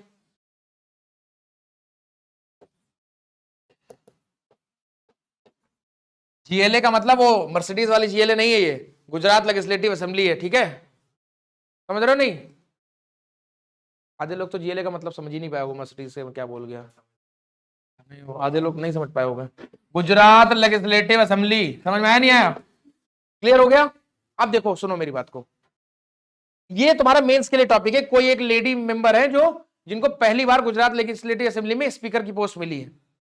इंपॉर्टेंट क्या है, सुनो मेरी बात को। स्पीकर कैसे बनता है ये प्रीलिम्स में आएगा। स्पीकर कैसे बनता है? हाँ भाई स्निग्धा बताओ।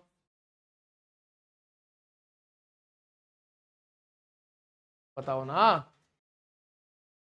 ऐसा नहीं होता, कुछ नहीं आता, 4 दिन बाद प्रीलिम्स देना है तुम लोग को।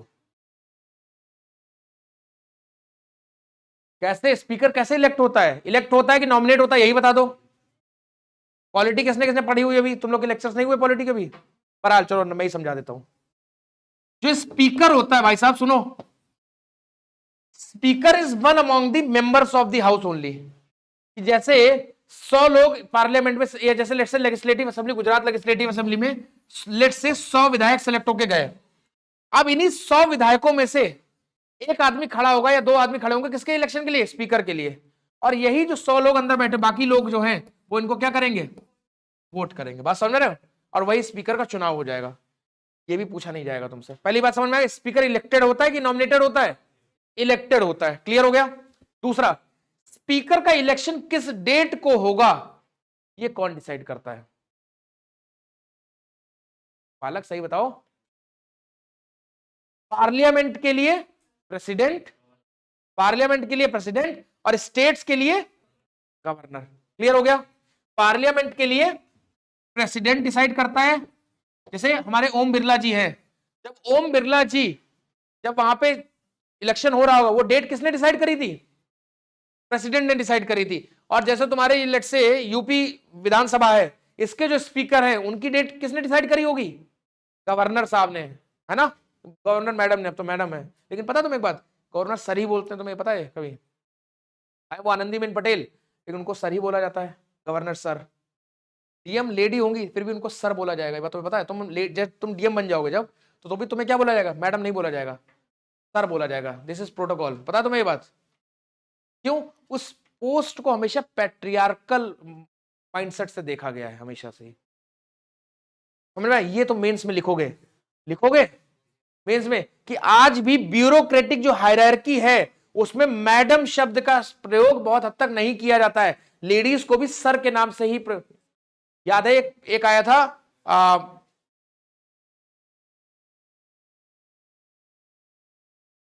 हाँ, एक मूवी आई थी, क्या नाम उसका, गंगा जल आई गेस, जिसमें ये है लड़की अपनी प्रियंका चोपड़ा, गंगा जल पार्ट 2, प्रकाश झा भी है उसमें। क्या बोलते हैं? मैडम सर, मैडम सर हम आपको ये करके देंगे। मैडम वो बोला, लेकिन साथ में क्या जोड़ रहा है? सर। क्यों? बिकॉज उसकी जो एसपी की जो पोस्ट है, उस पोस्ट पे हमेशा ही पैट्रियार्कल आउटलुक से देखा गया कि इस पे कोई फीमेल तो कभी बैठी नहीं पाएगी। इसको क्या देखा गया? एक सर की डेजिग्नेशन दे दी गई है। बात समझ में? मैडम सर वो हम जा रहे थे, मैडम सर करता नहीं करता है? क्यों करता है? बस पोस्ट को सर की। कभी मूवी देखते हो तो जब से ये सोचा करो, सीखा करो, खाली वहां वो पीढ़ी जलाइले मत देखा करो बैठ के। बात समझ में नहीं आई? तो पार्लियामेंट में स्पीकर की डेट कौन डिसाइड करता है? प्रेसिडेंट। और राज्य में, अब मुझे ये बताओ, डिप्टी स्पीकर के इलेक्शन की डेट कौन डिसाइड करता है? पॉलिटी पढ़े हो? अभी फिर मत बोलो, बेइज्जती हो जाएगी तुम्हारी। मैं बोल लूं अब, तुम लोग आपस में खत्म हो गया हो तो। डिप्टी स्पीकर की जो डेट है वो स्पीकर डिसाइड करता है। यस आई गॉट इट, तुमसे ही सीखा था मैंने अभी। तो डिप्टी स्पीकर की जो डेट है वो कौन डिसाइड करता है? स्पीकर डिसाइड करता है। क्लियर हो गया? ठीक है। अच्छा, समझ में आया? क्या ऐसा कोई लॉ है या कोई राज्य ऐसा कोई लॉ, यूपीएससी के लिए स्टेटमेंट दे रहा हूं, आ सकता है बहुत इंपॉर्टेंट, इस साल लिख लो। क्या कोई भी स्टेट गवर्नमेंट कोई एक ऐसा लॉ बना सकती है, कोई ऐसा अधिनियम बना सकती है जो ये बाउंड कर दे कि आपको सदन की कार्यवाही, सेशन शुरू होने के इतने दिनों के भीतर स्पीकर का चुनाव कर ही लेना है? क्या ऐसा लॉ बना सकती है? कहीं पढ़े हो ऐसा? है, समझ में आया नहीं है? ऐसा है। स्टेट गवर्नमेंट जो है एक रूल बना सकती है अपने अपने लेजिस्लेचर का कि मुझे इतने इतने दिनों में, जैसे मान लो आज सारे मेंबर सिलेक्ट होके आए, आज शपथ हो गई, ओथ हो गई, इसके जैसे यूपी में 15 दिन है, जिस दिन भी ओथ होती है उसके 15 दिन के भीतर भीतर कंपलसरी है आपको एक ना एक स्पीकर को क्या कर देना है? इलेक्ट कर लेना है। हरियाणा में 7 दिन है। समझ में नहीं आया ये? लेकिन मोटा मोटा ये समझो कि भैया आप स्पीकर कितने दिनों में, जो डेट वाला सिस्टम है कि स्पीकर आपको कितने दिनों में चुन लेना है, नई पार्लियामेंट या नई विधानसभा बनने के बाद, वो डेट आप क्या कर सकते हो, वो टाइम पीरियड आप क्या कर सकते हो? फिक्स कर सकते हो। एंड कुछ राज्यों ने ऑलरेडी फिक्स कर रखी है, कुछ राज्यों ने नहीं करी है। बात समझ में आया नहीं है? ये कॉन्सेप्ट किसी को नहीं चुभ रहा है तो बता दो मुझे, किसी को ये कॉन्सेप्ट चुभ रहा है? सबको समझ में आया? प्रीलिम्स के लिए जरूरी था इसलिए बताइए कि किसी नॉर्मल किताब में ये वाला कॉन्सेप्ट आपको नहीं मिलेगा, किसी भी किताब में नहीं मिलेगा। समझ में आया? चाहे वो लक्ष्मीकांत उठा लो, चाहे कोई भी किताब उठा लो, ये कहीं पे भी नहीं लिखा हुआ है, सिर्फ मुझे पता है ये बात। समझ में आया? अब अगला देखो, एक भाई साहब सुनो, हेलो, अगर सुनो भाई, एक जैसे अभी मैंने तुम्हें एंटी डिफेक्शन लॉ बताया, अब सुनना मेरी बात को। मान लो ये स्पीकर है, मान लो ये मेंबर है, जैसे मान लो ओम बिरला जी हैं, सुनना मेरी बात को। किस पार्टी से चुन के एमपी बने थे ये? बीजेपी से, हाँ है ना? सदन में आओ और इनका चुनाव किसके लिए हो गया? स्पीकर के लिए हो गया। अब बताओ, क्या इनके पास पावर है कि ये अपनी बीजेपी की मेंबरशिप छोड़ सकते हैं?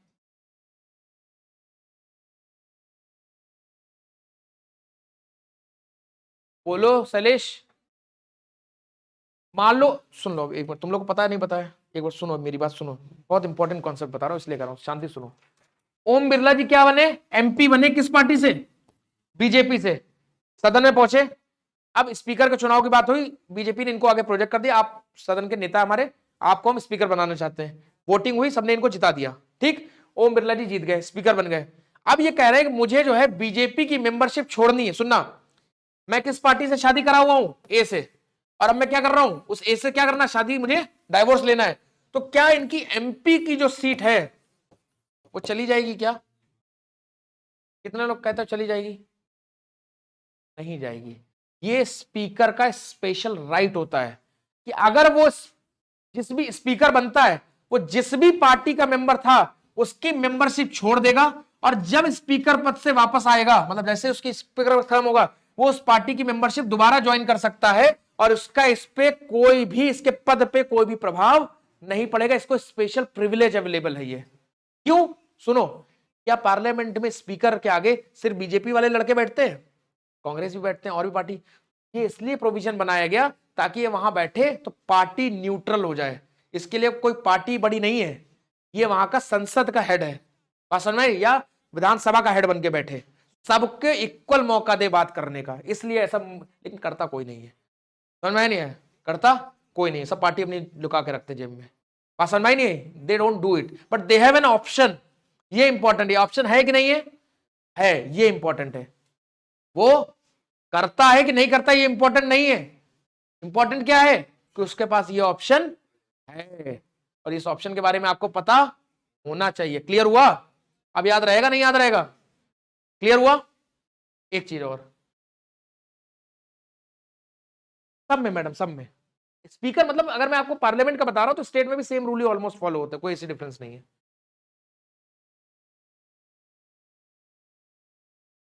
समझ में आया? दूसरी चीज, एंटी डिफेक्शन लॉ, सुनना मेरी बात को। तुमने पार्टी ए से, तुम एक विधायक हो, तुमने पार्टी ए से चेंज करके किस पार्टी में गए? पार्टी बी में चले गए। बात समझना, तुमने एंटी डिफेक्शन किया, ये तो सबको दिख ही रहा है। तुमने डिफेक्शन किया है तो सबको दिख ही रहा है। एंटी डिफेक्शन क्या किया? तुमने डिफेक्शन किया। तुमने डिफेक्शन किया है तो सबको दिख रहा है। लेकिन इसका डिसीजन तुम्हें, तुम्हारी सीट, जैसे तुम विधायक थे मान लो, तो तुम्हारी विधायकी की सीट छीनने का अल्टीमेट डिसीजन कौन लेगा? उस हाउस का जो भी चेयरमैन होगा या स्पीकर होगा, जो भी।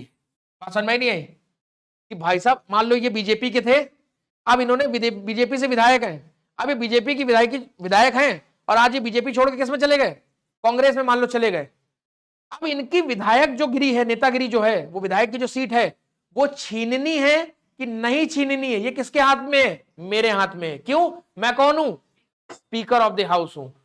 बात समझ में नहीं आई? और मेरा जो भी डिसीजन होगा वो फाइनल होगा। लेकिन सुप्रीम कोर्ट ने कहा कि चाचा ऐसा कुछ नहीं है, ऐसा कुछ नहीं है। कॉन्स्टिट्यूशन में लिखा है कि इनका डिसीजन फाइनल होगा। जो इन्होंने कह दिया कि इनकी विधायिका जाएगी जाएगी, इनकी विधायिका नहीं जाएगी नहीं जाएगी। लेकिन सुप्रीम कोर्ट ने कहा ऐसा कुछ नहीं है। सबसे ऊपर कौन है? Supreme court. सबसे ऊपर कौन है? और ये किस केस की बात कर रहे हैं? ये इंपॉर्टेंट है।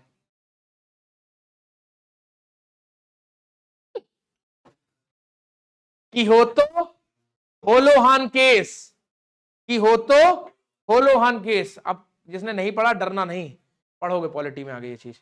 एकदम नाम सुन के अभी IR कोहिलो बोल देते बवाल हो जाता। समझ रहे हो? कियोटो होलोहान, समझ में आया नहीं आया? डरना नहीं। क्लियर हुआ? समझ में आया नहीं? तो सुप्रीम कोर्ट ने कहा था नहीं, स्पीकर जो हो, तुम्हारी एक लिमिटेशन, तुम अपना जजमेंट दे लो, अगर उसके बाद ये लड़का मेरे पास आता है तो मेरे पास भी ऑप्शन है जजमेंट सुनाने का। बात समझ में नहीं आई? समझ में आया? कोई डाउट किसी को अभी तक? बहुत परेशान हो गया। क्लियर हुआ? हाँ या ना? समझ में आया बालक? मजा आ रहा है कि नहीं आ रहा है? कि नहीं आ रहा है? अब तो बोलो, अब तो सच बोल दो। क्लियर हो गया? बिगाड़ दो इसको। अब तो सच बोल दो, इसमें क्या गलत बोला भाई? ही ऐसे दांत फाड़ने लगते हो।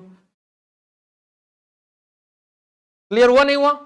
आदर्श पूरा डिफेक्शन विफेक्शन स्पीकर के बारे में पूरा समझ गए?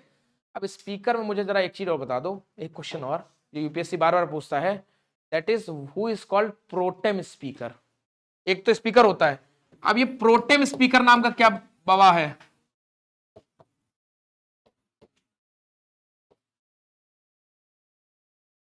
लिख लो, घर से पढ़ना, ये इंपॉर्टेंट है। यूपीएससी 2 बार इस पे क्वेश्चन पूछ चुका है प्रोटेम स्पीकर के ऊपर। लिख लो, लिख लो, प्रोटेम स्पीकर इज इंपॉर्टेंट, घर से पढ़ के आना अपना। नेक्स्ट टॉपिक बताइए, मैंने क्या बताया था? International ICC, international criminal court, international criminal.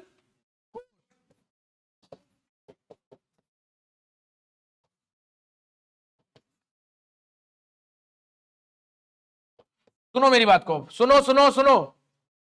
International criminal court का हेडक्वार्टर कहां है?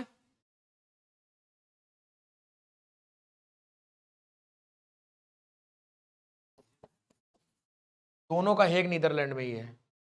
ठीक है? इंटरनेशनल कोर्ट ऑफ जस्टिस का भी और इंटरनेशनल क्रिमिनल कोर्ट का भी कहां है? हेग, नीदरलैंड में। लिखो, समझ में आया?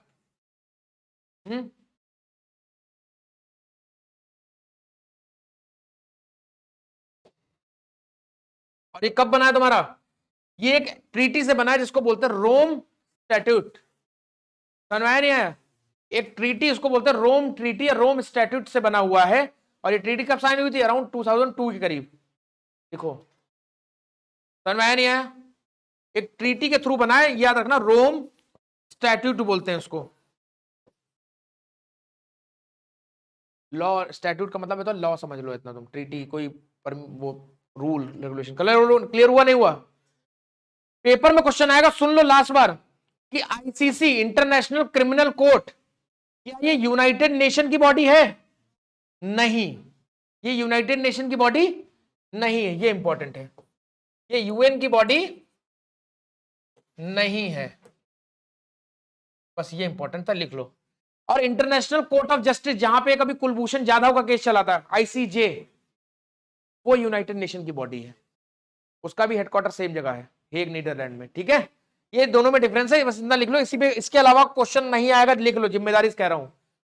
आईसीसी यूनाइटेड नेशन की संस्था नहीं है, पर ICJ international court of justice, कैसे याद रखोगे? जस्टिस में ही, जे में ही जाधव का केस चला था, जे में ही जाधव का केस चला था, इंटरनेशनल कोर्ट ऑफ जस्टिस में ही किसका? कुलभूषण जाधव का केस चला था, याद है? कुलभूषण जाधव, उनका केस चला था, तो उससे याद रखो वो यूनाइटेड नेशन की बॉडी है। ठीक है, ये फर्जी वाली है, वो ओरिजिनल वाली है, ऐसे करके याद रख लो। कौन गया समझ गए? बोलो।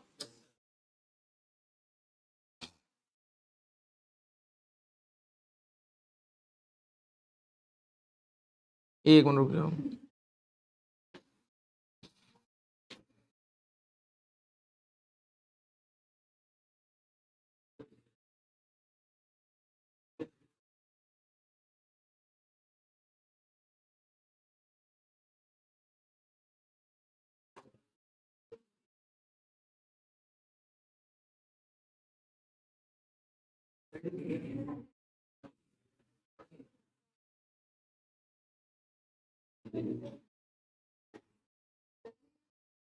चलो एक मिनट रुको, सुनो, इसका करंट रिसेंट वो देख रहा था अपडेट।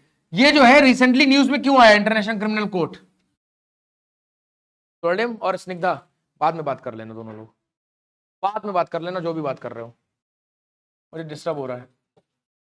आईसीसी जो है रिसेंटली न्यूज में क्यों आया? बिकॉज ये दो काम करता है। ये क्या काम करता है? ये वॉर क्राइम से डील करता है। किससे डील करता है? वॉर क्राइम से। समझ रहे हो कि लेट से कहीं पे लड़ाई हो रही, या फिर जीनोसाइड से। जीनोसाइड समझते हो? जीनोसाइड का मतलब होता है, क्या होता है? हाँ, नरसंहार। नरसंहार से डील करता है। सो हाल ही में जो तालिबान कर रहा है, कहां पे? अफगानिस्तान में। हाल ही में जो तालिबान अफगानिस्तान में कर रहा है, वो क्या हो रहा है? वॉर क्राइम भी है और जीनोसाइड, दोनों ही काम कर रहा है वहां पे, हाँ या ना? वो वॉर क्राइम भी कर रहा है और जीनोसाइड भी कर रहा है।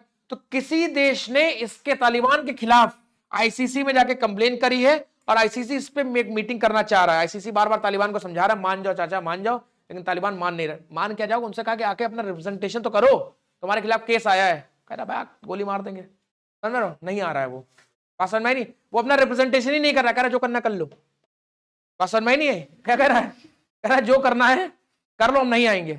और ये पीछे बने, अरे आ जाओ यार, इन पर इज्जत का बात है, समझ रहे हो? तो वो नहीं जा रहा है, ये बात है। बात समझ में, इसलिए न्यूज में आया। पर तुम्हारे मुद्दे के लिए सिर्फ इतना जरूरी है कि आईसीसी जो है यूनाइटेड नेशन की बॉडी नहीं है, 2002 में बनी थी। ठीक है, और यूनाइटेड नेशन वाली जो है आईसीजे, वो कब बनी थी? 1947 के करीब बनी थी, जितना मुझे याद आ रहा है, एग्जैक्ट नहीं पता, शायद 1940s में बनी थी, इतना लिख लो। एंड वो यूनाइटेड नेशन की बॉडी है। दोनों का हेडक्वार्टर कहां है? हेग नीदरलैंड में है। आईसीसी कहां गया? आईसीसी, आईसीसी किससे बना हुआ है? रोम स्टैट्यूट से बना हुआ है। ठीक है, एंड वो किससे बना? यूनाइटेड नेशन के चार्टर से बनी हुई है। क्लियर हो गया? कोई डाउट किसी को? कोई डाउट अभी तक किसी को? हटा रहा हूं उसको, आगे बताइए, आगे बताइए अगला। Ayushman Bharat digital health mission. Ayushman Bharat digital health mission. देखो अभी तक क्या हो रहा है, आपको मान लो बीमार हो गए, कफ हो गया, कोल्ड हो गया, क्या करते हो? सरकारी अस्पताल जाते हो, पहले 1 रुपए की पर्ची कटवाओगे, फिर 4 घंटे लाइन में लगोगे, तब वो एक बूढ़ा सा डॉक्टर मिलेगा, हाँ या ना? उसमें भी हो सकता है कंपाउंडर निकल जाए, पहले तो मारे मुरे भगा दे वहां से। तो कहने का तात्पर्य ये है मेरा। दूसरा, आप पहुंचे डॉक्टर के यहाँ, डॉक्टर साहब बैठे हुए हैं, आला वाला लगाए, हाँ भाई बताओ क्या दिक्कत है? आला मतलब स्टेथोस्कोप भैया, अंग्रेज समझ में? तो स्टेथोस्कोप लगाए बैठे हुए हैं। ठीक, अब तुम पहुंचे, डॉक्टर, तुमने कहा डॉक्टर साहब पेट में दर्द हो रहा है। सुनो तो, डॉक्टर साहब पेट में दर्द हो रहा है। डॉक्टर साहब ने पेट देखा तो वहां छुआ, ठीक है बढ़िया है। क्या हो रहा है? गांव में आदमी ऐसे ही कहता है, क्या वो हिल ही रहो, हिल। तो ऐसा हुआ, डॉक्टर ने कहा कोई रिपोर्ट कराए हो क्या? बोले रिपोर्ट तो कराई थी लेकिन वो लाए ना है। अरे वैसी वाली FIR नहीं, कह रहे पेट की रिपोर्ट तो मैं, डॉक्टर ने पूछा कोई ऐसे गांवों में क्या होता है कि रिपोर्ट कराए हो क्या? तो कहता भैया डॉक्टर साहब रिपोर्ट तो कराई थी लेकिन लाए ना है। तो कह रहे फिर यहाँ क्या चले आए? आप कहेगा क्या, जाओ पहले अपनी रिपोर्ट लेके आओ, फिर जाएगा 3 दिन बाद फिर लौट के आएगा, फिर कुछ गड़बड़ बता देगा। कहने का तात्पर्य है मेरा, इन सब नाटकों से मुक्ति पाने के लिए national Ayushman Bharat digital health mission launch किया गया। क्या होगा कि आपकी जो भी रिपोर्ट है, मान लो आपने कहीं पे एक बार रिपोर्ट कराई, वो आपकी डिजिटली क्या हो जाएगी, सेव हो जाएगी। आपने प्राइवेट में कराओ चाहे पब्लिक में कराओ, आप कहीं भी कराओ, सेव हो जाएगी। जैसे आपका आधार नंबर है ना, इसी तरीके से आपकी हेल्थ आईडी बनेगी। क्या बनेगी? Health ID. हर एक सिटीजन की क्या बनेगी? Universal unique health ID. क्या बनेगी? यूनिक सिटीजन की यूनिवर्सल यूनिक हेल्थ आईडी बनेगी और आपको आईडी दे दी जाएगी। अब आप मान लो प्राइवेट में जाके आपने कोई भी काम करवाया, वो तुरंत आपकी आईडी पे क्या होगा। अच्छा, इससे एक और फायदा क्या होगा, जो इलीगल अबॉर्शंस होते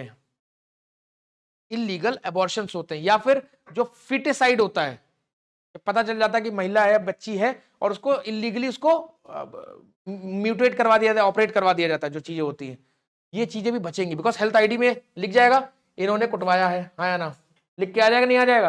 अब अगला डॉक्टर देखेगा इन्होंने अगला पिछला काम क्या करवाया हुआ है, समझ रहे हो? नहीं तो आदमी इन चीजों से भी अब क्या करेगा, बचेगा। जब यूनिवर्सल हेल्थ आईडी आ जाएगी, सारा डेटा आपके पास, डॉक्टर के पास होगा, और सारा डेटा आप खुद भी एक्सेस कर सकते हो एक पोर्टल पे। बात समझ में नहीं आई? But doctor can only do that with the OTP received on your number, because आपका health data is a private data. मैं चाहूं कि इन्होंने क्या करवाया वो नहीं देख सकता हूं कि भाई देखें जरा क्या करवाते हो, और खोल खाल के मैंने देख लिया, ऐसा नहीं हो सकता। बात समझ में नहीं आई? देखो डिजिटली कोई भी चीज होती है, सरकारी व्यवस्था को छुपा नहीं होता है, समझ रहे हो? सब चीज दिख जाती है। लेकिन कहने का तात्पर्य, क्वेश्चन तो उठेंगे ही, लोग तो कुछ तो कहेंगे लोग, हाँ ना। यूके में एक डिजिटल हेल्थ लॉ आ रहा है, उससे कंपेयर कर रहे हैं, है ना। बहरहाल तो मोटा मोटी समझ में आई नहीं आई क्या चीज है ये मोटा मोटी डिजिटल हेल्थ? अच्छा, इसको भी कौन इंप्लीमेंट कर रहा है? अरे national health authority, NHA, national वही डिजिटल हेल्थ अथॉरिटी बहन, उसी का एक अपडेटेड फॉर्म है, नेशनल हेल्थ अथॉरिटी। ठीक है, क्लियर हो गया कॉन्सेप्ट? कोई डाउट अभी तक किसी को? इसके एक चीज और, इसमें कितने पैरामीटर्स हैं? जैसे 6, वेरी गुड, पढ़ाया हुआ है ना मैंने शायद। इसके 6 पैरामीटर्स हैं। 6 पैरामीटर्स का मतलब, जैसे एक होगा यूनिक आईडी हो जाएगा, एक ई चिकित्सा हो जाएगा, या ई क्लिनिक बोलते हैं उसको, ई औषधि वो एक हो जाएगा, ई औषधि। ई औषधि का मतलब कि आपकी दवाई भी डिजिटली आएगी घर पे। ई चिकित्सा का मतलब आपने कंप्यूटर स्क्रीन खोली, सामने डॉक्टर साहब बैठे, डॉक्टर साहब वो थोड़ा गिर गिर हो रहा था, तो वो तुरंत वहीं पे दवाई दे देंगे आपको, और वही दवाई आपके घर पे आ जाएगी। बस समझ में नहीं है? 3 ऐसे हो गए। एक हो गया कौन सा, यूनिक हेल्थ आईडी हो गया। चौथा ERP पोर्टल हो जाएगा, जिसपे आपका ERP पोर्टल क्या होता है, इतना डिटेल में मत जाओ तुम यार, तुम समझ लो इसमें कितने पैरामीटर्स हैं। टोटल 6 चीजें हैं जो डॉक्टर को आपके बारे में पता होंगी। जो 6 टूल्स हैं इसके पास, कितने टूल्स हैं? 6 टूल्स, आप इतना याद रखो, ठीक है? कितने टूल्स हैं? 6 टूल्स हैं। क्लियर हुआ? तो सुन लो भैया, हेल्थ को डिजिटल करने के लिए आपको कितने टूल लगाने पड़ रहे हैं? अगर आपको हेल्थ को डिजिटल करना है तो आपको क्या करना पड़ रहा है? एक छक्का मारना पड़ रहा है। जब विराट कोहली एक छक्का मारेगा तो आपकी हेल्थ क्या हो जाएगी? सारी डिजिटल हो जाएगी, सिक्योर नहीं हो जाएगी। छक्का हम जानबूझ के मरवा रहे हैं भैया, ताकि 6 याद रहे, वो तुम्हें 6 याद करा रहे हैं, छक्का नहीं मरवा रहे हैं। बात समझ में आई नहीं है?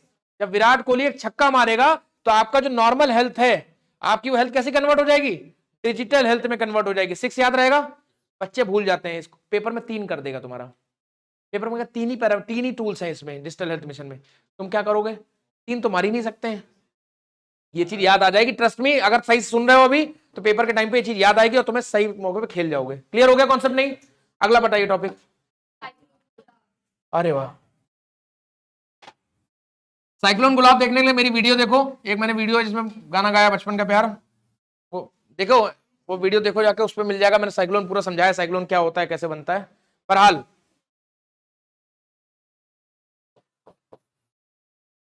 साइक्लोन गुलाब, अरे गुलाब नाम कहां से आया गुलाब? आपको पता है ये बात? तो गुलाब का जो नाम है ये इंपॉर्टेंट है, जो पेपर में आएगा कि साइक्लोन गुलाब में जो गुलाब है ये किसने दिया, पाकिस्तान ने दिया। लिख लो पहली चीज, साइक्लोन गुलाब में गुलाब जो नाम है कहां से आया, पाकिस्तान से आया। 13 कंट्रीज हैं वर्ल्ड मेट्रोलॉजिकल ऑर्गेनाइजेशन के तहत, एंड फिर वहां से वो एक लिस्ट प्रिपेयर रहती है, उसमें से साइकोलॉजिकली अल्फाबेटिकली नाम देते रहते हैं हम लोग। एक बार सुनो,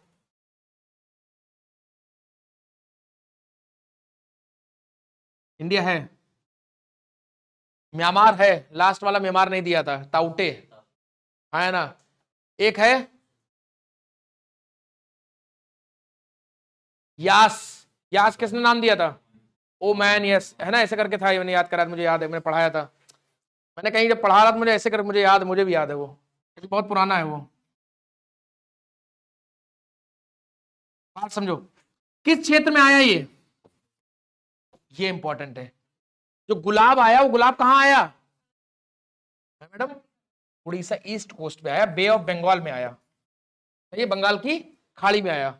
ये जो साइक्लोन आया, जो चक्रवात आया है कहां आया, बे ऑफ बंगाल में। अब कितने लोगों को चक्रवात पता ही नहीं, चक्रवात होता क्या है, जब ज्योग्राफी पढ़ोगे तो पढ़ाया जाएगा। अभी खाली इतना समझ लो, इतना समझ में आया नहीं आया, अभी खाली इतना समझ लो कि यहां पे बे ऑफ बंगाल में क्या हो गया था, एक लो प्रेशर निम्न दाब की पेटी बन गई थी। क्या बन गई थी, लो प्रेशर की बेल्ट बन गई थी, और आसपास से हाई प्रेशर की जो जोन्स हैं, हाई प्रेशर की चीजें आ गई इसके पास, हाई प्रेशर की हवाएं आई इसके पास और घूमने लगी, और जैसे ये लैंड से टकराता है इसकी सारा लो प्रेशर खत्म हो जाता है, और साइक्लोन क्या हो जाता है, बारिश के फॉर्म में बिखर जाता है। अभी जब ज्योग्राफी पढ़ोगे, पढ़ाया ज्योग्राफी अभी नहीं, तो साइक्लोन पढ़ाई होगा फिर तो, अभी पढ़ाया जाएगा ना फिर, नहीं नहीं, अभी अभी साइक्लोन आगे आता है, साइक्लोन सर पढ़ाएंगे जब सारी बेल्ट वगैरह खत्म हो जाएंगी ना, लो प्रेशर हाई प्रेशर की, उसके बाद सर साइक्लोन पढ़ाते हैं। ठीक है, cyclone is a very important topic. दो टाइप के साइक्लोन होते हैं, एक ट्रॉपिकल साइक्लोन, एक टेम्परेट साइक्लोन, सर दोनों ही पढ़ाएंगे आपको स्टैटिक पार्ट में।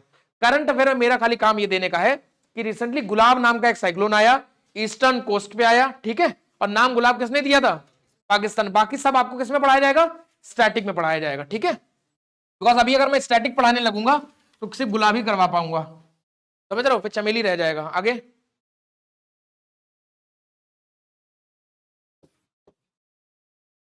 भारतीय प्रतिस्पर्धा आयोग, भारतीय प्रतिस्पर्धा आयोग, अब ये न्यूज में क्यों है, बड़ा इंपॉर्टेंट है, सुनो। हाल ही में तीन कंपनीज जो क्या काम करती थी, बियर बनाती हैं, ठीक है, हाल ही में 3 कंपनीज जो बियर बनाती हैं उनके ऊपर अराउंड 800 करोड़ रुपए का पेनाल्टी लगी है।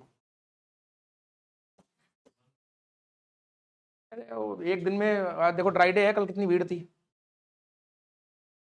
तो क्या किया, 800 करोड़ रुपए की पेनाल्टी लगी। क्यों लगी, सुन लो बालक, टीसीआई क्या काम करता है, कंपटीशन कमीशन ऑफ इंडिया क्या काम करता है, इसका एक जो बहुत महत्वपूर्ण काम है कि देखता है कि कोई एक कंपनी दूसरी कंपनी के प्रोडक्ट को खराब करने के लिए कोई अनएथिकल चीजें तो नहीं फॉलो कर रही है। इन तीनों कंपनियों ने क्या किया था, आपस में एक कार्टेल बना लिया था। क्या बना लिया था, कार्टेल बना लिया था। कार्टेल मतलब दोस्ती कर ली थी, एक काम करेंगे, तुम अपनी कैन 100 में बेचना, हम भी 100 में बेचेंगे, और तुम भी 100 में बेचना। बात समझ में नहीं आई, हम तीनों की एक कार्लसबर्ग करके कोई आती है, यही सब यही है कंपनी कार्लसबर्ग, कोरोना, वो सब पढ़ो, उतना नहीं पता हमें, पीते पीते थोड़े हम तो ऐसे ही बता रहे हैं, मतलब आई एम नॉट, मैं इन सब चीजों में दूर रहता हूं तो मुझे नहीं पता, बट मैं बता रहा हूं कि एक कार्लसबर्ग मैंने पढ़ी थी, तो कार्टेल बना लिया क्या कि हम भैया तीनों लोग मिलके एक सेम रेट रख लेंगे। अब जब सेम रेट रख लेंगे तो बाकी मार्केट में जो लोग हैं, मान लो हमने अपने रेट सबने 70 रुपए रख लिया, तीनों लोगों ने मिलके, तो 70 रख लिया, बाकी सब 100 की, तो बिक्री किसकी ज्यादा होगी, 70 वाली की होगी। या किसी भी तरीके से मार्केट की जो जेन्युइन सप्लाई और डिमांड का जो रेशियो होता है उसको खराब करने की कोशिश करी, इन्होंने नहीं करी, अनएथिकल मीन से आया ना।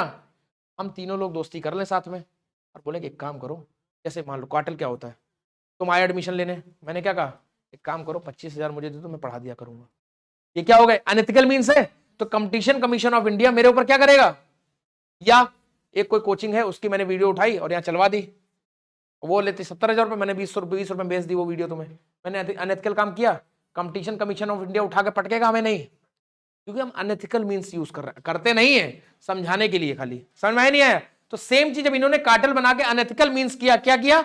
जो भी नॉर्मल सप्लाई और डिमांड सोसाइटी में चल रही है मार्केट में, उसको एब्रप्ट करने की, उसको तोड़ने की कोशिश करी, तो इनके ऊपर क्या खड़ी गई? पेनाल्टी। क्लियर हो गया? अब इंपॉर्टेंट है, कंपटीशन कमीशन ऑफ इंडिया कब बना था? 2002 में एक्ट आया था, 2003 में लागू हो गया था। ठीक है, बस यही पूछेंगे, बस ये नहीं पूछेंगे, मेंस में पूछेंगे ये जो अनएथिकल कार्टल्स बनते हैं या अनएथिकल डिमांड और सप्लाई को अफेक्ट करने की कोशिश होती है, इसको रोकने के लिए गवर्नमेंट ने क्या प्रोविजंस लिए? पहला तो प्रोविजन है कि कंपटीशन कमिश्नर ऑफ इंडिया बनाया है, समझ में नहीं है? वो पेनल्टी ठोकता है। उसके बाद और भी चीजें होंगी, आगे पढ़ोगे। बालाजी समझ में नहीं आया? लिख डालो इसको। कोई डाउट किसी बालक को, किसी बालिका को? हो सकता है, कर सकते हो। तो सजेशन कितना प्यारा सजेशन है। ऑब्वियस सी बात है कि मैं पकड़ लूं तुम्हारा कार्टल, आया ना, तो मुझे कुछ दोगे तभी तो मैं बताऊंगा। मैं बताऊंगा क्यों? मुझे कुछ पता है इनके बारे में राज, मुझे कुछ दोगे तो मैं बता दूंगा, नहीं दोगे हम कुछ नहीं बताएंगे। जाओ, इनसे हम दुश्मनी क्यों लोगे? बात समझ में ही नहीं आई? समझे? हैं? पैसे दो हम बताएंगे। बात समझ में ही नहीं आई? अरे समझ में आई नहीं आई? तुम लोग बहुत बातें बहुत करते हो, काम कम करते हो। अब क्या बचा? बस सब खत्म हो गया? क्या बात कर रहे हो? अच्छा, बहुत एक्साइटेड हो टेस्ट के लिए तुम लोग ना। चलो बहरहाल लास्ट टॉपिक है क्या? PM cares fund. हाल ही में क्या हुआ?